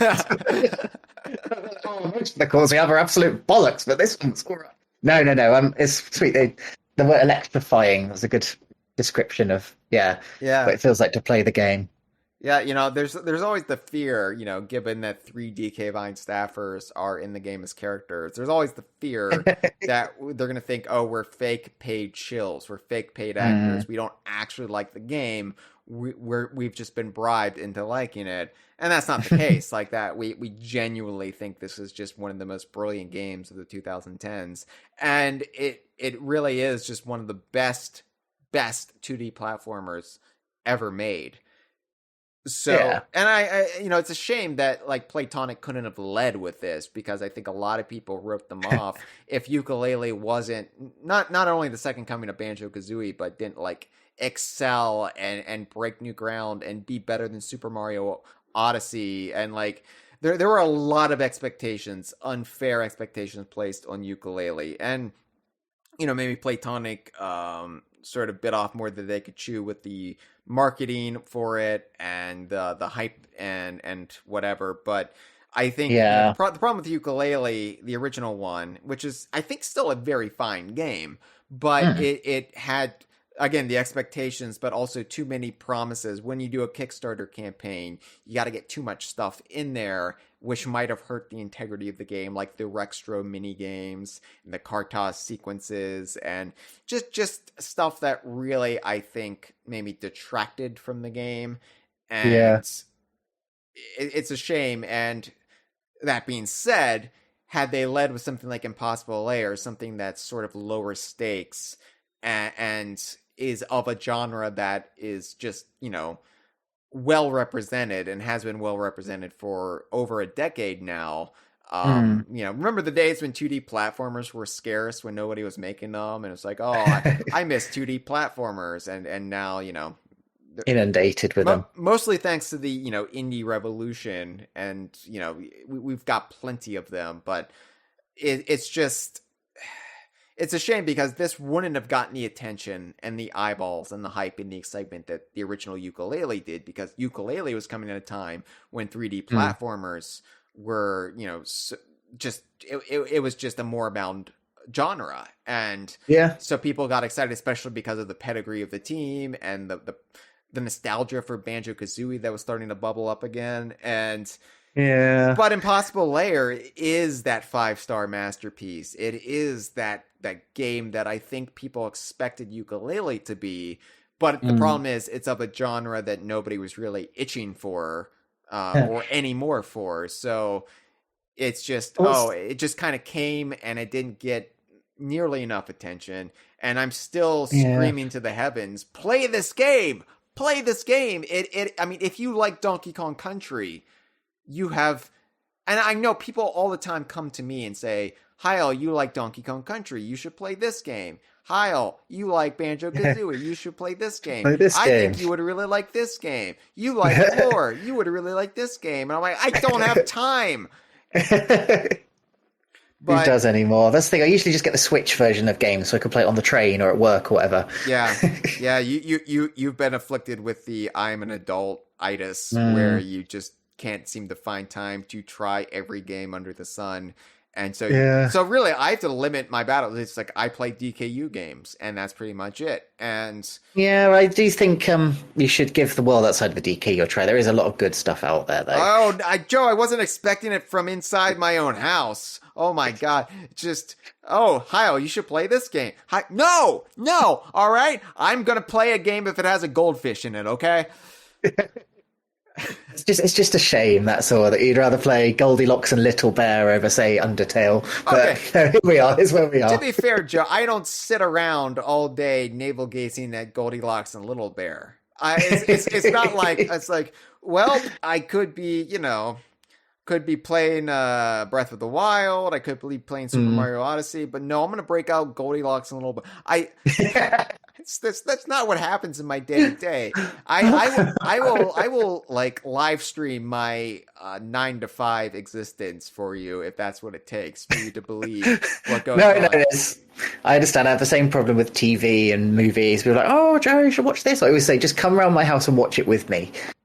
Yeah. Anyway, so that being said, the fact that Yooka-Laylee and Impossible Lair is made by the team at Playtonic, who I adore, and the fact that it just scratches all the itches I wanted scratched as a Donkey Kong Country fan, that made me, I adore Returns and Tropical Freeze. I think Returns is vastly underrated these days, but we've been the first on the conversation to say, like, hey, I wish Retro would have done X, Y, and Z a little bit differently. It's fine. They're not rare. They shouldn't be rare. They should put their own stamp on it.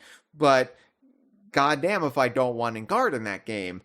And where's Engard? But okay, so it does raise the question, like, oh well, what is preferable, Impossible Lair or Tropical Freeze? And I don't have an answer, and I don't think there is an answer for this. I think they're both excellent, state of the art, boundary pushing 2D platformers that both carry on the lineage and legacy of the original Donkey Kong Country trilogy in their own ways. And I don't think it needs to be a binary choice of one or the other. I think it's perfectly fine to say, this game does some things better, this game does some things better. I love both. And unless I'm going to hold both games up to each other and make kissing noises, we're never going to get a melding of both of them, But yeah, they're both new interpretations on the Donkey Kong Country formula that borrow certain things and then scrap certain other things and take it in two very different, very vibrant directions. Yeah. The fact that there are no Animal Buddy equivalents in Impossible Lair, that would have been like cool to see. That's one element where I have been the thirstiest for any, like, I go back and I play Donkey Kong Country 2, and it's just such the perfect balance of, oh yeah, now I have Squitter, this is awesome, now I get to do this, I get to create web platforms, or oh, now I get to jump really high, or I can charge through baddies, or now I can fly as Squawks, and it really does break up the gameplay in the perfect way. And I don't think Impossible Lair needed that, especially with all the moves that Laylee had. Like, Laylee basically functions as your de facto Dixie in this game, where she's got the twirl, which you can augment with the tonics and make it even better. But yeah, I'm not saying there needs to be animal buddies. I'm just saying that's one area where both Tropical Freeze and Impossible Lair, they don't service that element that's been missing since, honestly, the original trilogy, since Donkey Kong Country 3 and Land 3, we have been desperately in need of that kind of animal buddy style gameplay again. But I guess Retro felt like they didn't need it with their game, and Impossible Lair didn't need it with their game. It was more noticeable with Tropical Freeze, but it's fine. It's interesting. I mean, Tropical Freeze has clearly got the bigger budget and everything, so you could argue that objectively it's a more, varied game with more variety and stuff that's happening in it. But then again, one thing we haven't mentioned actually is the soundtrack to Impossible Lair is just fantastic. It really is. It's great. You've got both David Wise and Grant Kirkhope, but the new guys are really good as well. My favourite track in the whole game, and also probably my favourite level, is Cliffside Quest. Yeah, it's just the atmosphere is just so nice, so peaceful and relaxing and lovely. Yeah, it really is. I think a very, very elegant little soundtrack, and the fact that Dan Murdoch and Matt Griffin, the new guys, as we call them, it is hard to remember. And that it's not a slight to them. No, it wasn't a dig at them at all. Oh, these two, doing it like that. Joe, here's my obligatory Beatles reference. It would be like if the Beatles had continued into the 80s and John Lennon never got shot, and it would be like, oh, but we're gonna train understudies now. We're gonna bring in younger Beatles who will eventually carry on for us. And it's going to be like once you have John, Paul, George, and Ringo, and that's like burned in your brain for a couple decades, and then it's like, oh, and here's Dan and Matt. It's gonna take a while to remember that, and so we have David Wise, Grant Kirkhope, Robin Beanland, and then here's Dan Murdoch and Matt Griffin. They do an excellent job, though, and in fact, it's really hard to tell, where David Wise and Grant Kirkhope end and where Murdoch and Griffin begin. Yeah, like they really kind of capture the same sort of atmosphere and style in many ways. And I don't know how well known this is, but I know I think David Wise came to Playtonic to really like give them like the lowdown on this is the way I compose, this is my philosophy, and actually like gave them a crash course in like David Wise isms. And they took that because David Wise and Grant Kirkhope, they're in demand composers now that they are freelance. They're not Playtonic employees. They're happy to work with Playtonic, but hell, I mean, the big names of video game composing, along with like Toby Fox, creator of Undertale. David Wise has done Donkey Kong Country Tropical Freeze. He did work with Retro and Nintendo. Grant Kirkhope did Mario plus Rabbids Kingdom Battle and will be doing Sparks of Hope and developed new Donkey Kong music for Donkey Kong Adventure. And he also did the remixes for Super Smash Bros. Ultimate. And he did, I think, 2 of them for the Banjo-Kazooie tracks. So I mean, Wise and Kirkhope are both doing stuff with Nintendo. Like they are just like on another level now. Their legend almost is unreachable, and so it makes sense to bring in-house composers, just like Wise and Kirkhope were once in-house composers at Rare, to help facilitate and rather than pay the big bucks to get both of them in there, to have them sort of hand over some of their own flame and allow Dan Murdoch and Matt Griffin to carry forward with it. So I love listening to the soundtrack. I actually have it on my phone, and I just like played it the other day while driving around, and it was just a lovely experience. It's very kind of reminds me a little bit of the original Donkey Kong Country soundtrack, and just there's a lot of atmospheric, like maybe not the level of like atmospheric, like we're going to make a melody out of water drops in the background of this cavern, but it is still a very sort of, it brings to mind environmental music, and it just like low key in a way that like the best Donkey Kong Country songs sometimes are. Yeah. Yeah. I like I said, I like that we can have this philosophical debate as a fandom going forward. Like, what do you like better, Tropical Freeze or Impossible Lair? And the more people that play Impossible Lair will want to partake in this debate. But I don't think it needs to be either or. Like, I love both games, and it's funny because sometimes when I reach for that Switch, when I have 20 minutes to kill and I want to play a 2D platformer, sometimes I'll be queuing up Tropical Freeze, sometimes I'll be queuing up Impossible Lair. It just depends what I'm in the mood for. I think Impossible Lair does do some things better. Like, I love the way the Twit coins are numbered, so exactly like which one you're missing and where roughly in the level it is. That's something that I think the puzzle pieces really needed in... Especially you've got the Kong letters are like that. I always kind of thought the numbered coins were like the Kong letters and the puzzle pieces. I think it's kind of a hybridization of both, because they serve the same function as the Kong letters in that they're required to advance to like the end game, really, like the final zone in this case, or the key temples in Retro's games, which ultimately get you to the last level or levels after the boss. But I think they're hidden in a way that's a lot more reminiscent of the puzzle pieces. So I don't know. Yeah. I really like the efficiency and the economy of the collectibles in this game. And I thought that things like the tonics to like give you different abilities or even just artistic touches if you're feeling fancy.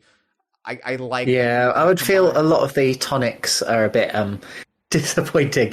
I feel like they some of them are too intense to the extent that they obscure the gameplay to such a degree that it's not really playable with that tonic on. I mean, yeah, some of the like the more flashy ones, they're just like, yeah, like this is fun for a level, and now I've tried it out and it's done. It would be a real challenge to do something like play the entire game with this tonic or whatever. Like like that would be almost as hard as trying to do the Impossible Lair in one go. But like the really helpful ones, like attract quills to you. Or increase Laylee's hovering, jump, spin, hovering. Yeah, whatever you want to call it. But that all is great, and I like that you feel accomplished when you've got the extra tonic slot, and I liked how they were hitting on the overworld. Like, it made exploring the overworld as much of a key component as exploring the stages themselves. And I think the definitely. Overworld is what really puts Yooka-Laylee and Impossible Lair over the top for me as this successor to DKC3 that I always wanted. Like, I wish there was more bartering between characters. Like, I wish there was more in the way of like the Brothers Bear elements in the overworld, but it's great. It's great. It's great that it is like the next evolution of DKC3 or Super Mario World. I've always loved the overworld of Super Mario World. And yeah, I mean, both Tropical Freeze and Impossible Lair are on my top 10 game list of all time. And I don't know like how it's going to shake out in the future, where, you know, one will sit versus the other. I just know that we were very fortunate to have two amazing 2D platformers within 5 years of each other. Yeah. And, you know, both having strong connections to the Donkey Kong Country games of yore. David Wise being involved with both. That's kind of fun. And, you know, I think there's room in my heart for both. And I would hope that we don't let it divide our fandom. You know, tearing down. Well, this is the thing that people are like, do you like, I don't know, Christina Aguilera or Britney? Which side are you on? You have to choose. It's like, why? Why can't I just like both? Right, exactly like Britney Spears and Christina Aguilera. Timely reference. I guess Britney Spears is a timelier reference than she's been in a while. yeah, she's in the headlines again. Certainly. I don't know. Let's move forward a decade and be like, it's still 20 years ago, but I don't know, like Team Edward or Team Jacob. Certainly more timely than the Beatles or Cher. So.